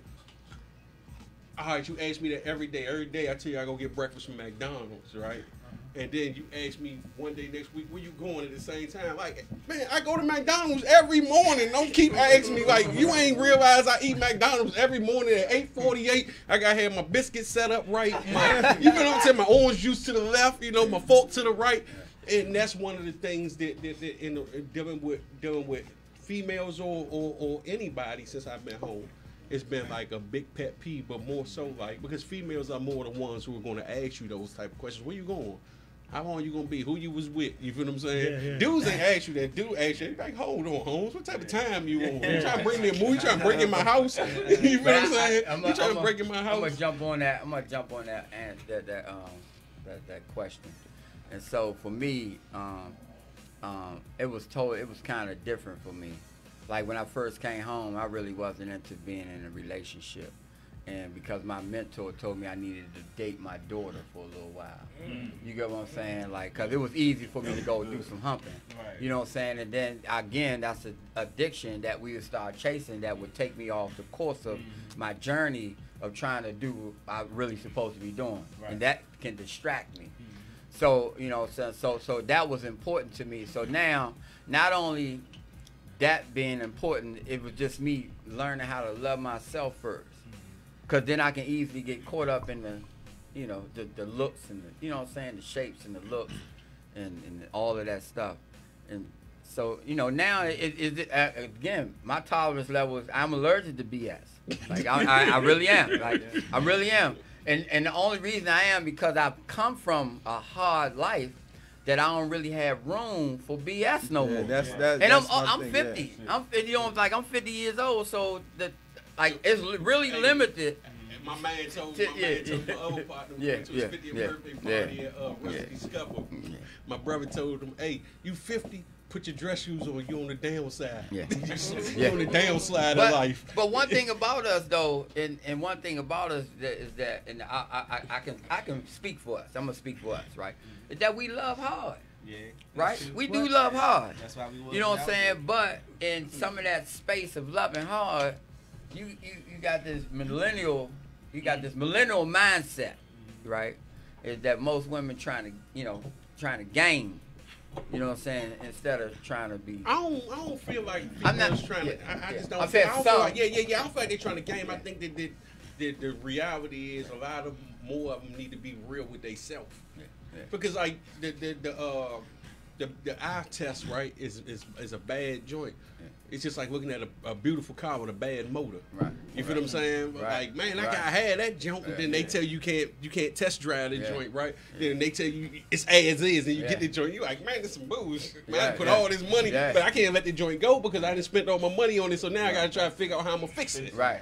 You right? So like And I it's think the that work, the eye though. test. I think the eye test is the biggest thing because the illusion of beauty, right? Because you got apps now that can make a girl look like she ain't got no stomach, and when you go meet her, man, jump out here, man, she didn't got photoshopped and airbrushed, and so like and those apps sell. They sell for a reason. They sell for a reason. You feel what I'm saying? People use them and they selling for a reason. If they charge $1.99, they made $1 million. I'm pretty sure ain't too many dudes that when in Photoshop they sell. No knock on the females, but I'm pretty sure there's a lot of females that use those apps. But then So that's that's still the talking beauty about the app. love piece. Yeah, though, yeah, you know yeah. what But I'm saying that's the Like, beauty the test love, with the the app love thing. got to be solid though. You gotta bump into some solid people. You know what I'm saying? Like I'm just saying, like I bumped into you got to bump into some solid Yeah, no people doubt, when it comes We to got a call, y'all. We got a call. that. We're gonna get this call, then we're gonna get Bobby, and then we're gonna take a break and come right back after this call. Caller. Hold on. Caller. Talk to us, caller. Hey, how you doing? What's going on? Hey. This sound like somebody we know up in here. Who that? It's Demetrius. Hey, okay, what's up, Demetrius? What's going Turk. on? Yeah, I wanted to, man, first give big props to this whole panel because this is a topic that needed to be addressed, and I'm liking the way everybody on the panel is addressing the topic. But my main thing I want to get off my chest now, being though my ex-wife just left, and my relationship with her was, being though I went in at 16 years old, and now I'm 30. Now I'm 43. I was told that I was had arrested development because I still acted like a kid sometimes. And which I do get now, which makes sense because I had to grow up in there. I couldn't laugh and joke and everybody in the wall doing 100 years, and I can't just be on joke time just because I'm a young kid. You feel me? Yeah. So that was my whole. I was telling the lady I was just checking. It's been on again, off again, but a main part of it was me because I played too much. When not even played too much, I just didn't take stuff as serious as she did. Because I'm happy to be out here from making it through 18 years. I do have MS, but I'm happy to be living. I'm happy to be out. Mm-hmm. So I don't take stuff as serious as she did. But like I said, we on again, off again, but we still pushing. So let me ask you this: won't you give us if you had to help somebody through that same hurdle you experienced, what would be your advice then? My advice would be keep doing what makes you happy, because that's what I'm doing. I mean, like I said, I have MS, but when I did have a chance to work, I did work. I don't have no kids, so I'm happy. I'm doing what makes me happy. And that's staying out the way, staying out of trouble. Of course, I'm not in the streets, but I'm happy. The way I've got my own place, I'm happy. That's what's up. We appreciate you calling too. Appreciate No it, doubt, brother. no doubt. No problem. I appreciate y'all for having this conversation. Hey, that's what's up, man. Much respect, much respect. All right, All right. So Bobby, tell us about you. So your adjustment to meeting a woman your first time, So, back in the society. Like, I came in when I got locked up. I was 22 years old. I was, living the street life, so I really didn't have no solid relationship with nobody. You know what I'm saying? So now I'm still single. I don't have any kids. So it's like, Y'all looking? so it's like, I be here, I be there, and I be talking to certain girls and serious. But I'm like, I'm so focused on like, let me see what's going on with the situation. Like as far as like, I got my eye on everybody. You know what I'm saying? Like I'm just like dissecting everything. You know what I'm saying? So the girls I've been dealing with, it's like like you said, like tolerance. Like if I'm a straight up type of dude, then I can't have you questioning, you know what I'm saying, like my truthfulness. Exactly. You know what I'm saying? Right. If I'm a trustworthy type of guy, but every time I tell you something, you gotta go behind me and check behind me, see if I'm lying. I'm like, I haven't lied to you one time since I've been home. There's no need to. Right. You know what I'm saying? Right. But some women, they come at me as like, I done heard them say all men are dogs or liars. You know what I'm saying? They all guilty until proven innocent. I'm like, listen. Guilty until proven innocent. I'm like, I don't want to go to that. Yeah, I'm like- don't want to go to that court. Nah, you know what I'm I saying? bet that conviction rate is astronomical. Conviction rate, man, no one is not guilty. That's you know what I'm saying? guilty till Wow. proven innocent. So, Sheesh. it's like I'm just trying to be me. You know what I'm saying? I'm still trying to find myself as far as getting my niche out here. That's right. And then I got some women or a woman, you know what I'm saying, that I'm dealing with. They want to like you say, they want to know this, they want to know that. So it's like, why can't we just chill? You know what I'm saying? Like Thank you. Let's Thank just know you. each other. You know what I'm saying? They just nosy. They want to know Let's know everything. each other. You know what I mean? So a not girl nosy. just asked me. She asked me. Oh, I do got I- a woman just hit on you too. She do said I she do- ain't got no kids either. Do I do? So a girl just asked me, do I do PDA? You know what I'm saying? And I didn't even know what that was. You know what I mean? Y'all get familiar with PDA, right? Yeah. Yeah, I didn't know what that was. I'm like, PDA? I'm like, huh? So I'm like, no, I don't do that. You know what I'm saying? And I don't do it until I get to that level.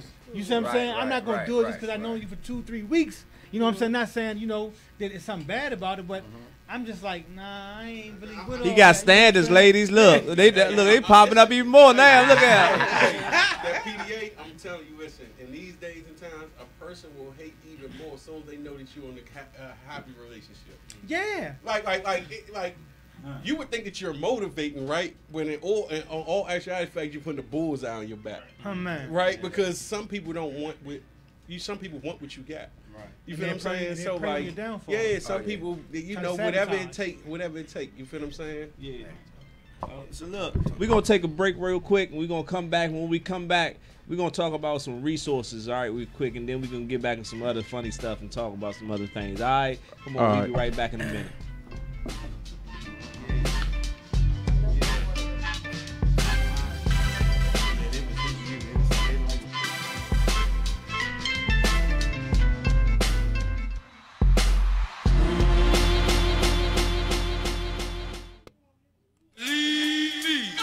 You know we got this.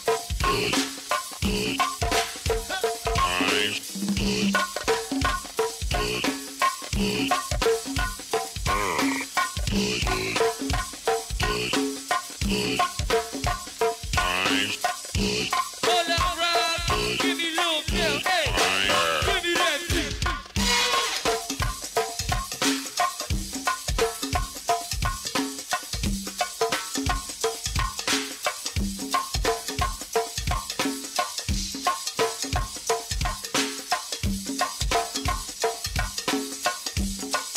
Before we get into that good stuff right there, check it out. You stay on my mind, think about you all the time. Got to get to know you well. If we kiss, then I won't tell. You stay on my mind, think about you all the time. Each and every Friday night, settle thoughts right here, start May 2nd. Each and every Wednesday night down in Caravans. And also, May 3rd, baby. We taking our party on that Spirit of Washington boat ride, Mike Jones. We gonna do it like that. And each and every Sunday night down at home, starting May the 4th. We bringing them parties back this summer. We got a whole lot of plans for y'all. I hear you coming. I hear you playing. I hear you playing. Oh, y'all want to make that thing sexy, huh? Keep it coming down, ooh. Woo. Yeah. Don't hurt that big boat. They told me you was coming in here, but I ain't seen you yet. You might be back there doing something sick. Hey, yo, band. Hey, yo, band. Hey, yo, band.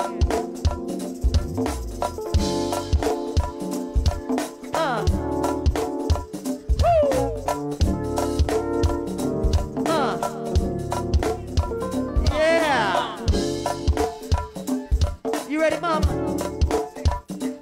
They got me sweating already, man. Lord have mercy. You like that, shorty? This your song, baby. I'ma dedicate this one to you. And my man Mike Jones in the house tonight. Come on. My man Lionel.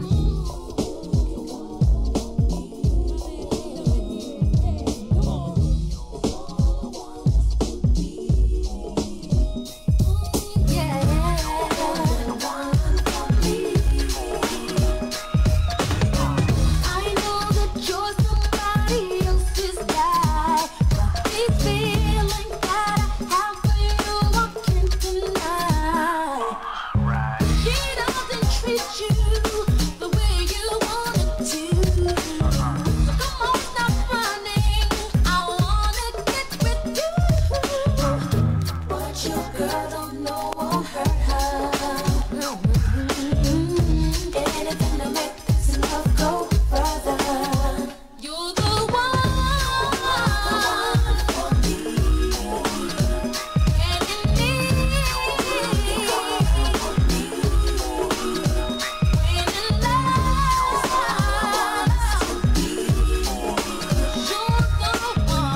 Hey, we're back. Touchy Topic Tuesday. Tonight we are talking about life after incarceration. We have 3 special guests here, Bobby, Corey, and Charles. We thank you for being in our company tonight. Also, on the other end, what you all don't see, we have... the correctional corner. Yes, the correctional corner. Yeah, so these brothers have been educating us with some powerful information, and that's giving us tools in life we all could use, especially to be successful. We're going to go into now with the 3 guests, what they offer with their Corey and Charles has a nonprofit, and Bobby has a business. So, Bobby, you want to lead it off? Okay, sure. As I said earlier in the show, we offer. I offer a person a free gold savings account where they can start saving the assets. It's very, very easy. Take like 5 minutes to set up. Actually, it's a free offshore account, and once they start setting it up, they can start exchanging their trash, what we call cash, for a real asset, which is gold. And if they want to, they can take it a step further, and then they can get they can start getting cryptocurrency for like 3 cents right now, and it's backed by physical gold, so it's always going to have a value to it.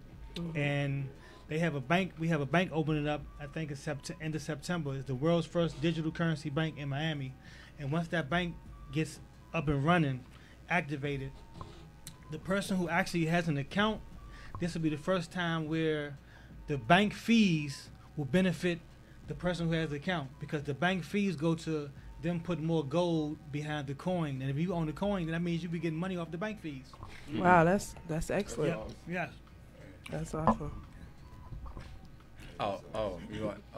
I was a little stuck there. I was like, lemon water. I run a nonprofit called the Hope Foundation Reentry Network that I started while I was incarcerated in Farrington, New Jersey. I came home in 2007, and I just started doing some volunteer work. And in 2008, they let me come back into the Department of Corrections and do some volunteer work and work with at-risk youth. While I was in there, I started to develop, kind of just, do an access and, see the need. And then I started my nonprofit from there. We've been in the Department of Corrections for 11 years now. Wow. So I've been working, diligently. And I like to say, I was like one of the first programs in the Department of Corrections, and I started to advocate for more programs for them. We started to bring more volunteers in. We started to build a base of education for the Department of Corrections, and it expanded. And so I'm able to sit back and kind of look at some of the advocacy and some of the work that I've able to put into it. So now that we run a mentoring and coaching program. I'm connected to a lot of different navigators that we hook up, and then I bring a lot of people inside the jail to not only teach, model, and educate, but to also build that relationship with that person while they're still locked up. Because I don't want to be the only one that they think they had to come to. And so I really bring my network in there so they can build relationships. And it's all about building relationships and being that navigation for people that's coming home, just like us, because we already know the anxiety, the fears, the challenges, and all that stuff that you get ready to go through. So we want to help you put them fires out and be more successful with where you're trying to go at. Then we have other resources and stuff like that that we can connect them to. We are like a broker of resources, so we connect to the whole DC and resources also. I also wear a couple of different hats as well.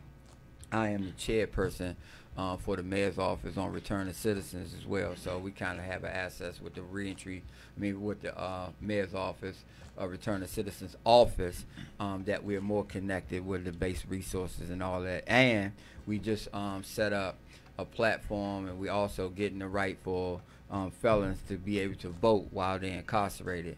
And we just kind of put that in motion now.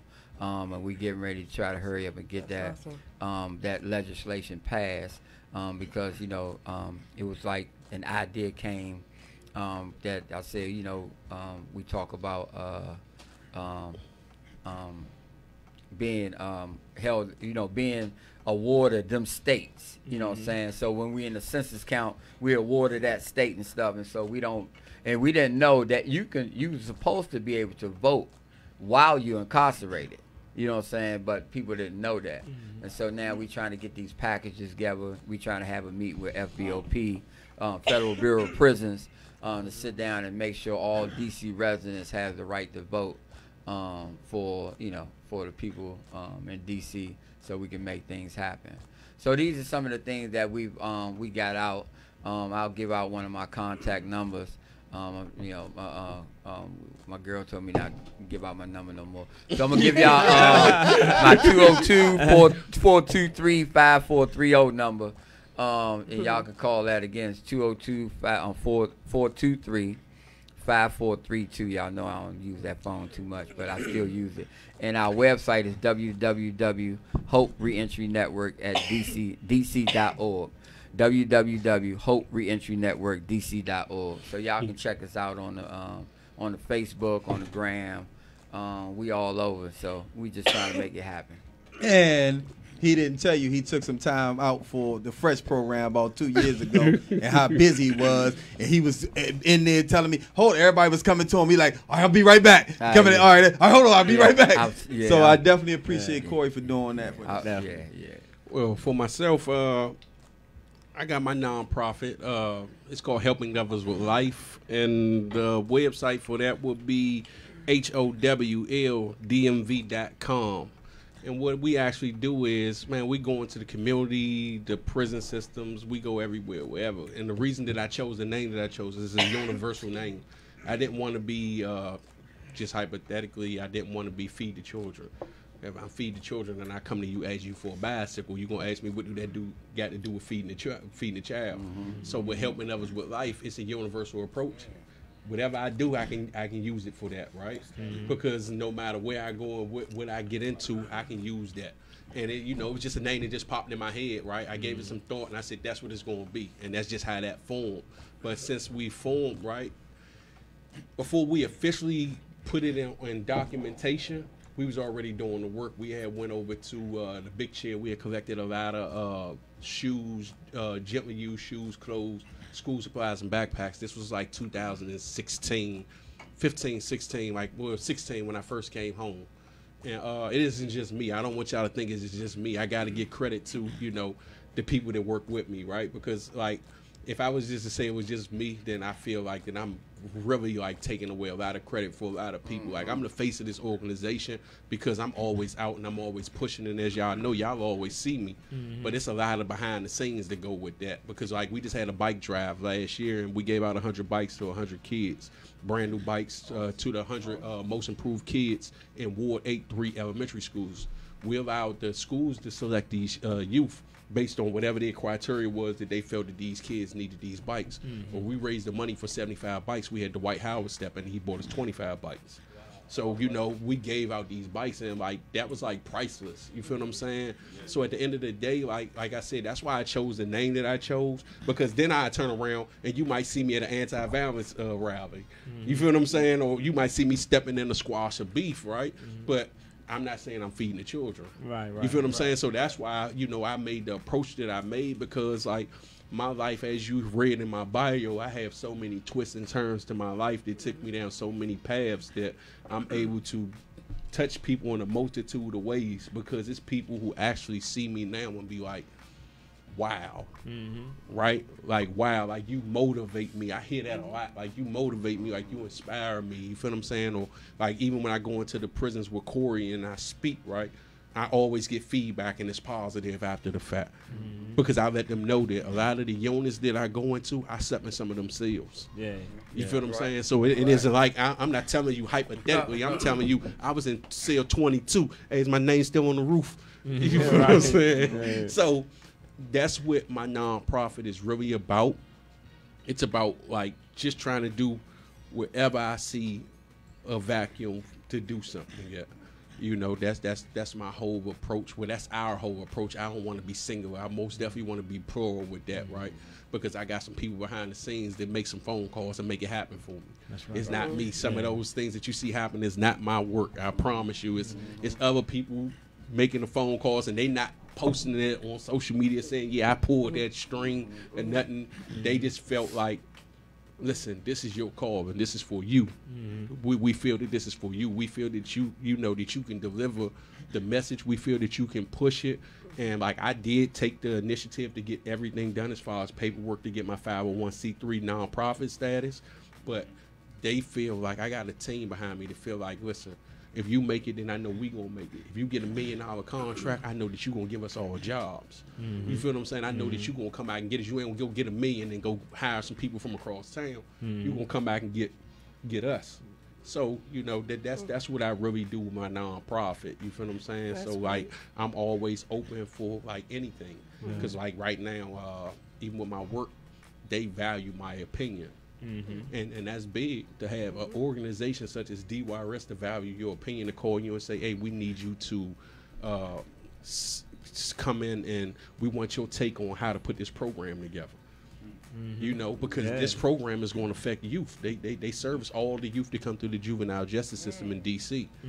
So like right now I'm in the process of trying to do something with them with a life skills class, and the reason that I'm using my nonprofit as that vehicle is because I understand that the youth are different, right? A youth will tell you a pound of oranges. I don't know about a pound of oranges, but they can tell you about a pound of weed. But a pound is a pound. I don't care where you go at. Yeah, a pound is a pound, and that's how we got to teach them. We got to meet them where they at and tell them, listen, when you see that, how many grams is in this ounce on your GED, think about that ounce of weed that you smoke, right? Because that's what they got. That's what they used to dealing with. We got to use the commodities that they understand and that they know. Because if we don't use that, they're going to continue to be lost, and they're going to continue to look at you like you crazy, and you're going to look at them like they crazy. We can't keep on selling them that back in 2000, shorty, we wasn't doing it like that. I'm trying to tell you, y'all tripping. Whoop. They don't want to hear that. They want to hear Lil Uzi Vert. They want their jeans skinny, and they want to have fun. So I meet them where they at, and I use my nonprofit as a vehicle for that, because I do go into some of those environments like Woodland.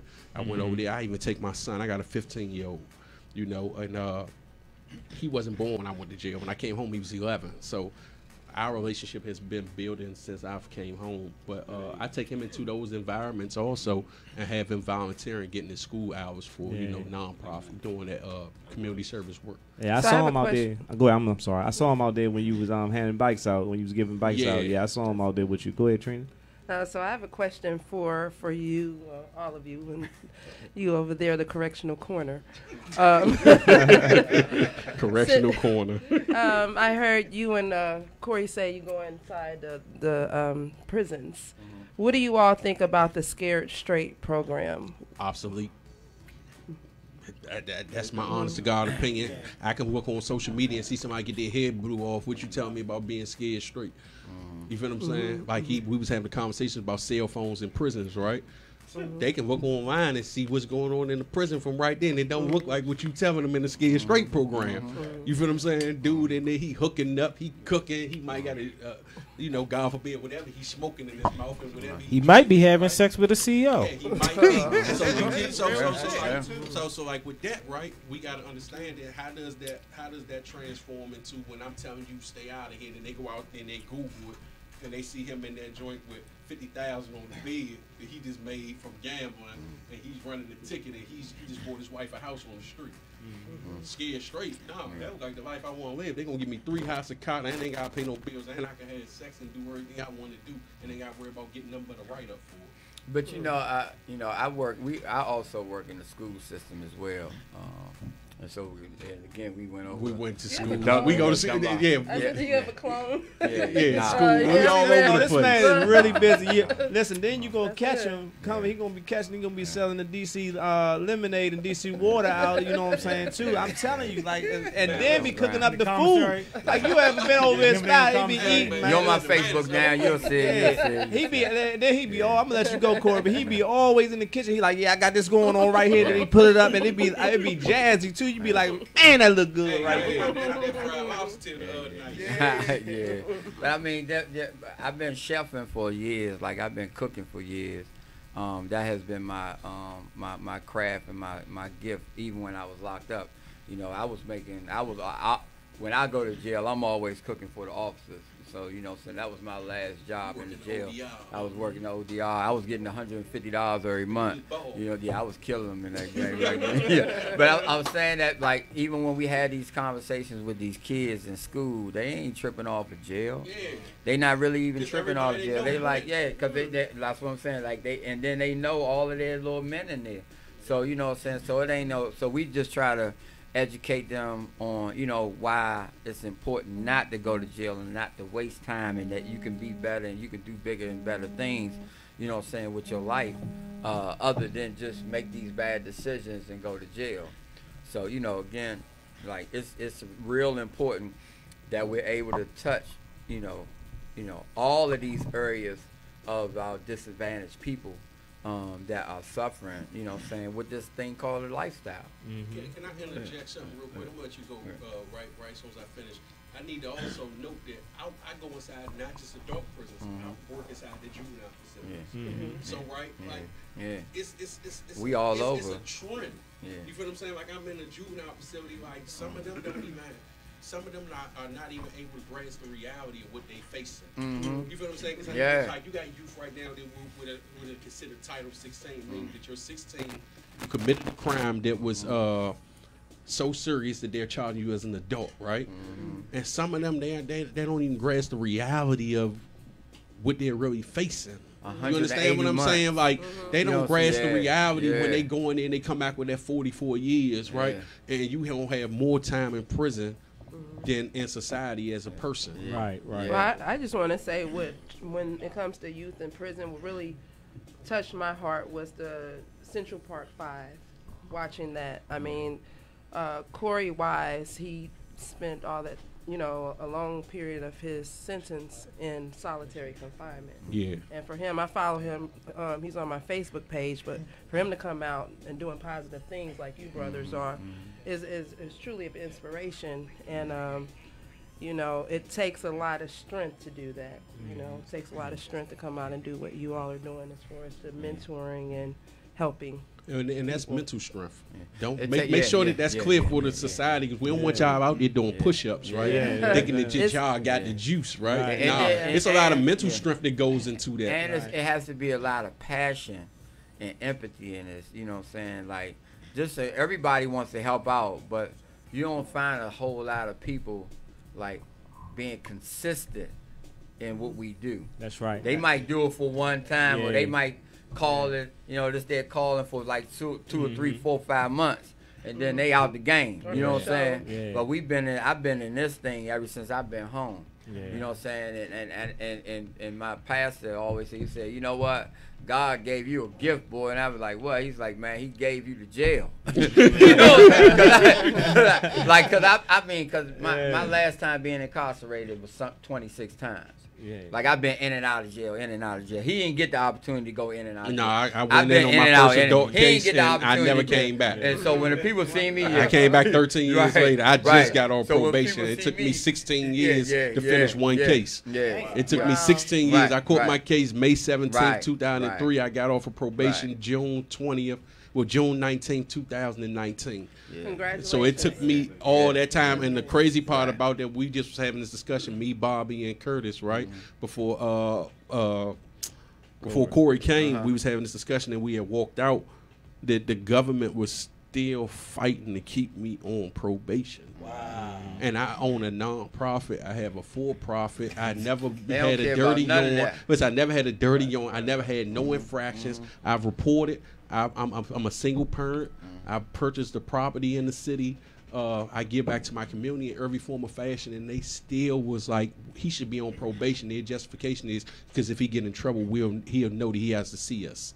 That was the exact words, literally verbatim, right? And I'm saying to myself, like, damn. Like, I've been employed since my first 2 weeks of getting to the halfway house. I've been home for 4 years. I've been employed the whole time. Never been unemployed ever. I've had a job consistently for 4 years. I think the statistics say that I'm a prime example of not returning to the penal system, but they still wanted to keep me on. They even went as far as saying, hey, let's keep him on probation, but he doesn't need to report every month. Like probation, but don't report every month.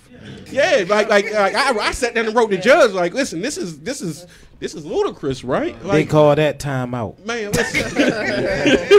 but it was crazy because when I saw it on paper, right? Because I had to file a motion. The probation department wouldn't ride with me. They would verbally tell me, yeah, you're a prime candidate, but. So cool. I filed a motion, and when I seen the government's response, I'm saying to myself, I don't need to be on supervised release and report every month, but I need to be on supervised release. Like, I thought that the purpose of probation was to help me reintegrate back into society and be That's what it's successful. supposed to be. I think that I'm a success plan right by my own judgment, and that's a subjective judgment, not an objective one, because I'm dealing with me every day. But my probation officer came to my house last time and said, hey, can you use the bathroom? I said, no. She said, okay, I'm not going to waste the cup, and left.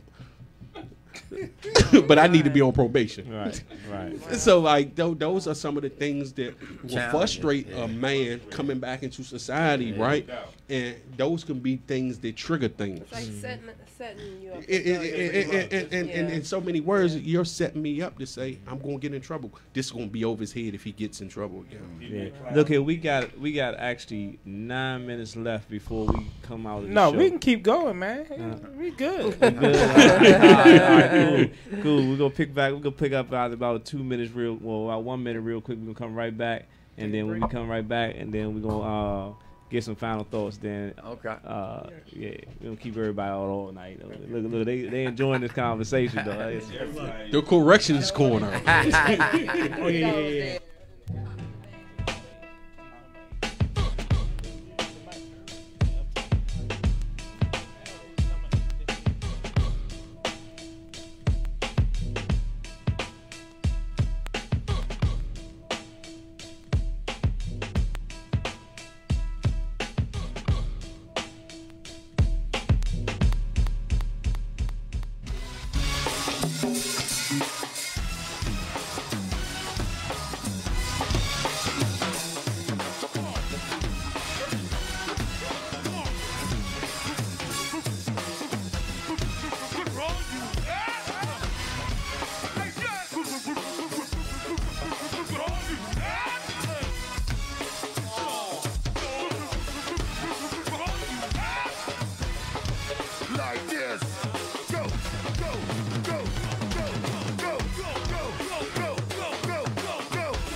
Nobody show love when you sound like I do. You gotta give it up.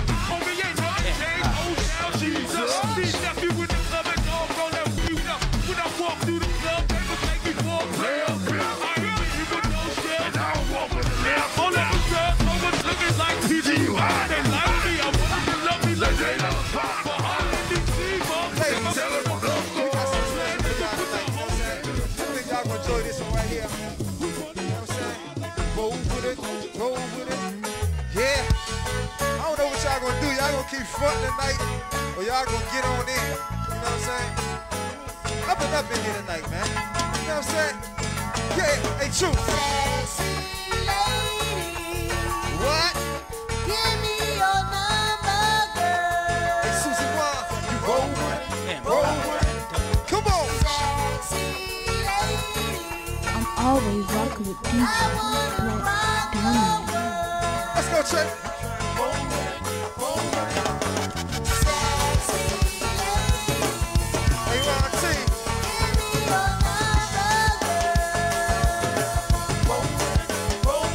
Come on, girl. Sexy lady. Hey, Shiggity Bell. Hey, Rob. I wanna rock your world. We gotta do this one for my man, Rob. Let's go, Rob. I wanna Hook up with you on Saturday. Pick you up on Saturday. We could go catch a Saturday. Hey, Urban Legend.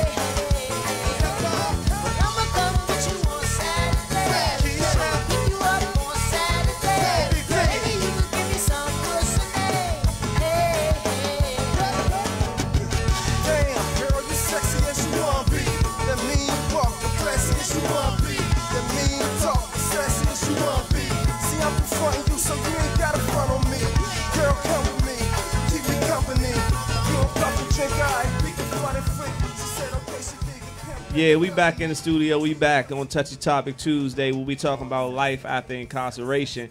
Where we have a very special guest. We have our brother Charles, our brother Corey, our brother Bobby. We've been talking and chopping it up about these things, about the common denominator about coming home and being successful when coming home. And one of the things that I want to touch on before we jump right back into everything is like when you in any seminars, when you in any programs or whatever that you take or any courses, they always ask you, what's your takeaway? What's your takeaway? We kind of talked about some of the things as a takeaway. Number one, we talked about preparing yourself prior to re-entering society, and that's a mind frame in itself, that you have to prepare your mind before you even get back into society. Number two, that once you reach society, don't be afraid to ask for help.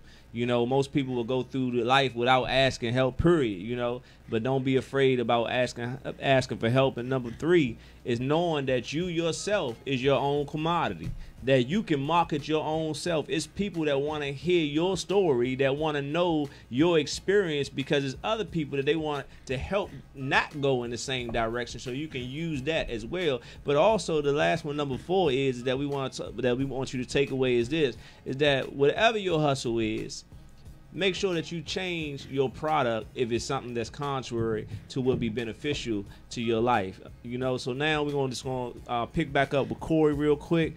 He was saying something about him this 26th time going in and coming back out. Yeah, so yeah, like I was saying, you know, in that space, like, you know, the conversation was given to me how blessed I am to be able to do that. And he said, well, God, you know, gave you to jail, so he said, I'll just let you in the front door, so you don't have to keep on going in the back. You know what I'm saying?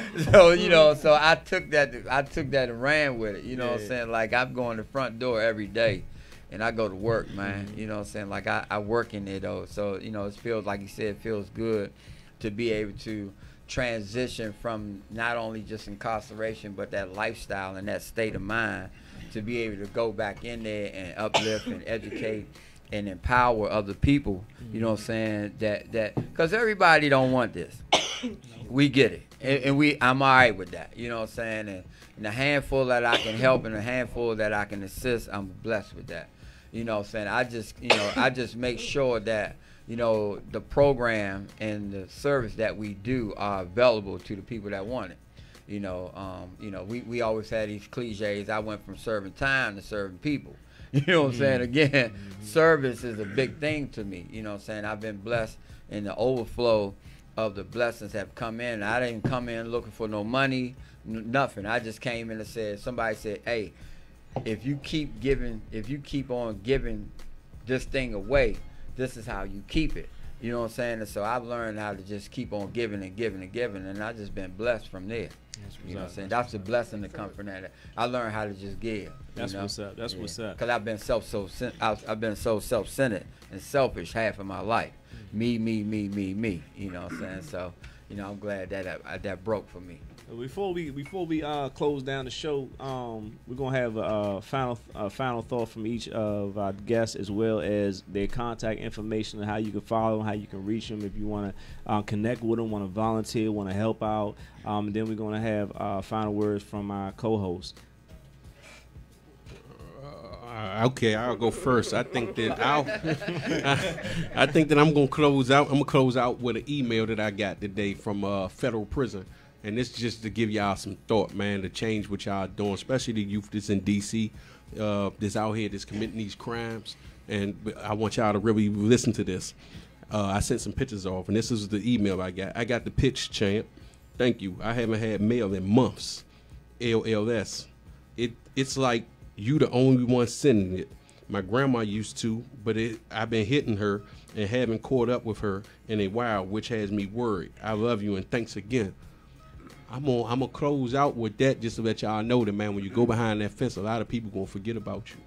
You'll come back home, and if they forgot about you, and they'll forget about you when you come home, right? And my contact information is, like I said, Helping Others with Life on Instagram, or howdmv.com, or you can reach me at 202-417-4751. I'm always open and available. Thank y'all for tuning in, and I hope that I get to see some of y'all. All right. So I'm going to go read off like you did. I'm going to read off my little comment. I don't want to be long with it and try to take up everything. so look, and then she want to kind of bring in right now. I'm going to go ahead and close her out. So look, it say success only comes before work in the dictionary, right? And so I can remember being trapped in my environment that wouldn't allow me to dream. I had to set my mind free to a point that I dreamed so big that my dreams dream about me, right? And so what I say about that is that I had to start dreaming. But I also had to recognize that I had nightmares also. And one of my nightmares is, and I talked to the guys about this today, I want them to give me 2 of their dreams and 2 of their nightmares. And we have never asked people about their nightmares. We always happy to tell people about our dreams.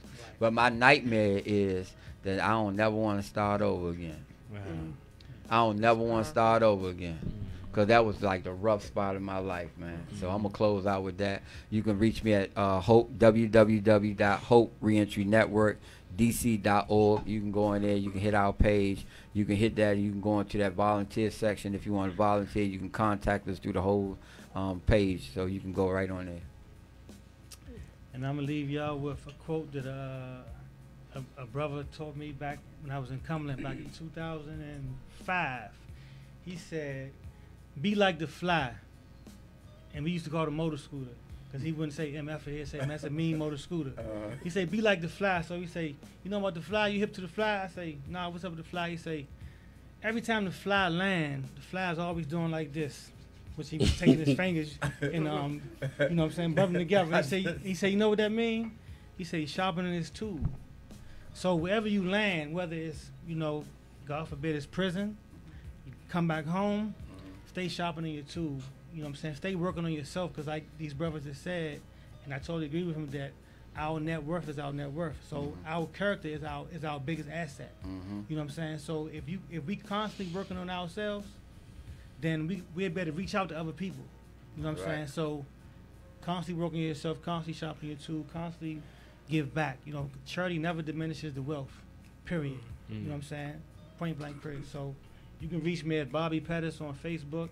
You can reach me on IG at Bobby5211, and you can reach me on my phone at 618-975-0942. That's 618-975-0942. thank y'all very much for having me and us on this panel. Thank you Don't for forget he being got here. that cryptocurrency, that gold, Don't y'all. forget, hit me Right. up, you know what I'm saying? Let me hold something. Right. Get me, Mo. Oh, man. Oh, mothers. Trina Love. Yes, I just want to say again, I'm so honored to have you three brothers on the show. Thank you for coming. You're welcome. This is Touchy Topic Tuesday, so we pretty much touch on anything that people don't usually touch on, and they may be kind of hesitant, but we will talk about it here.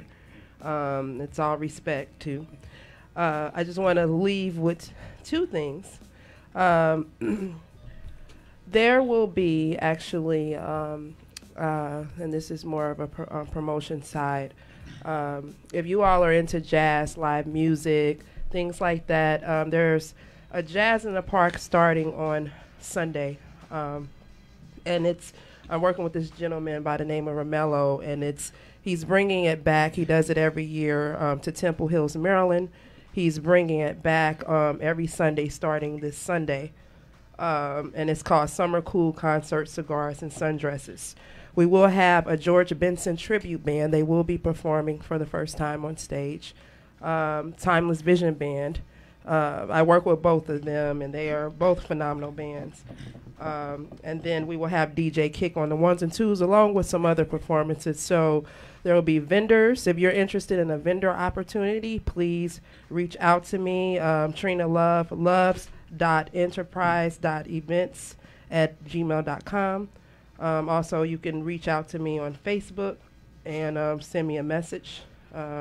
Reach me also at 703-894-7148. And last but not least, one more thing about the event.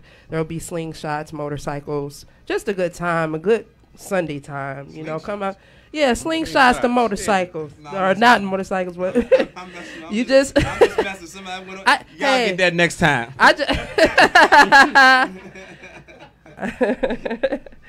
But yeah, no drama, grown folks, good time. Also, we will be telling you or broadcasting what our next topic will be next month in August. But however, we are currently, Curtis and Tony and myself are working on a live audience feed, and we'll be actually local. We're all in the D.C. area. But the station is here in Baltimore. We will be local September 24th. That is the last Tuesday of the month, of course. We will be coming with a venue that's to be determined. But the show is going to center around local artists or local people that are in entertainment in the DMV area. We already have some great people that are on board that will be our guests. Also, if you are interested in the opportunity, you're from the D.C. area, you're out there doing your thing in entertainment, and you're great at it or good at it and have a passion for it, we would love for you to be a part of that show. Just please stay tuned. Please reach out to us on MIXXSTATION Radio or also, MIXXSTATIONradio.com or Touchy Topic Tuesday with MIXXSTATION Radio on Facebook. Again, this has been a great show. I'm so blessed to be in the presence of such. Hold on, let me wake everybody up because you just I know I've been I just went to talking. sleep a little bit just now. I know I'm long-winded, but I had a lot to say. It took the whole show for me to say this. No, but I'm just messing. if you know what I mean. You know we love Trina Love, y'all. But I had to get those little nuggets out there, Tony. Yes, I want to first thank the guests for coming out and for all the positive things that y'all are doing in the community. It just shows that men who have been down can always come out and help lift other people up. Curtis and I have a program called FRESH. It stands for Fully Restoring Every Son's Hope. Always got to have the word hope in everything you do, because without hope, you're just going to just go to the wayside. We come from Romans 12:2. Be not conformed to this world, but be renewed by the transforming of your minds. And that's the main thing that we got to deal with, like Corey was saying, and Charles and Bobby, that you got to change the way that these young people think and that this new generation. So I was also thinking about the positive anagrams that everybody was saying about their programs. And I remember when I was going through my college years. Y'all like that? Yeah. Some of y'all catch that. Some of y'all catch that next week too. And I was going through. Somebody catch that next week. What university you graduate from? You got a master's degree, dude. right. Yeah, I didn't know what that was. Yeah, you got a master's degree from They Jessup. schooled me on that one too. Master's degree from Jessup.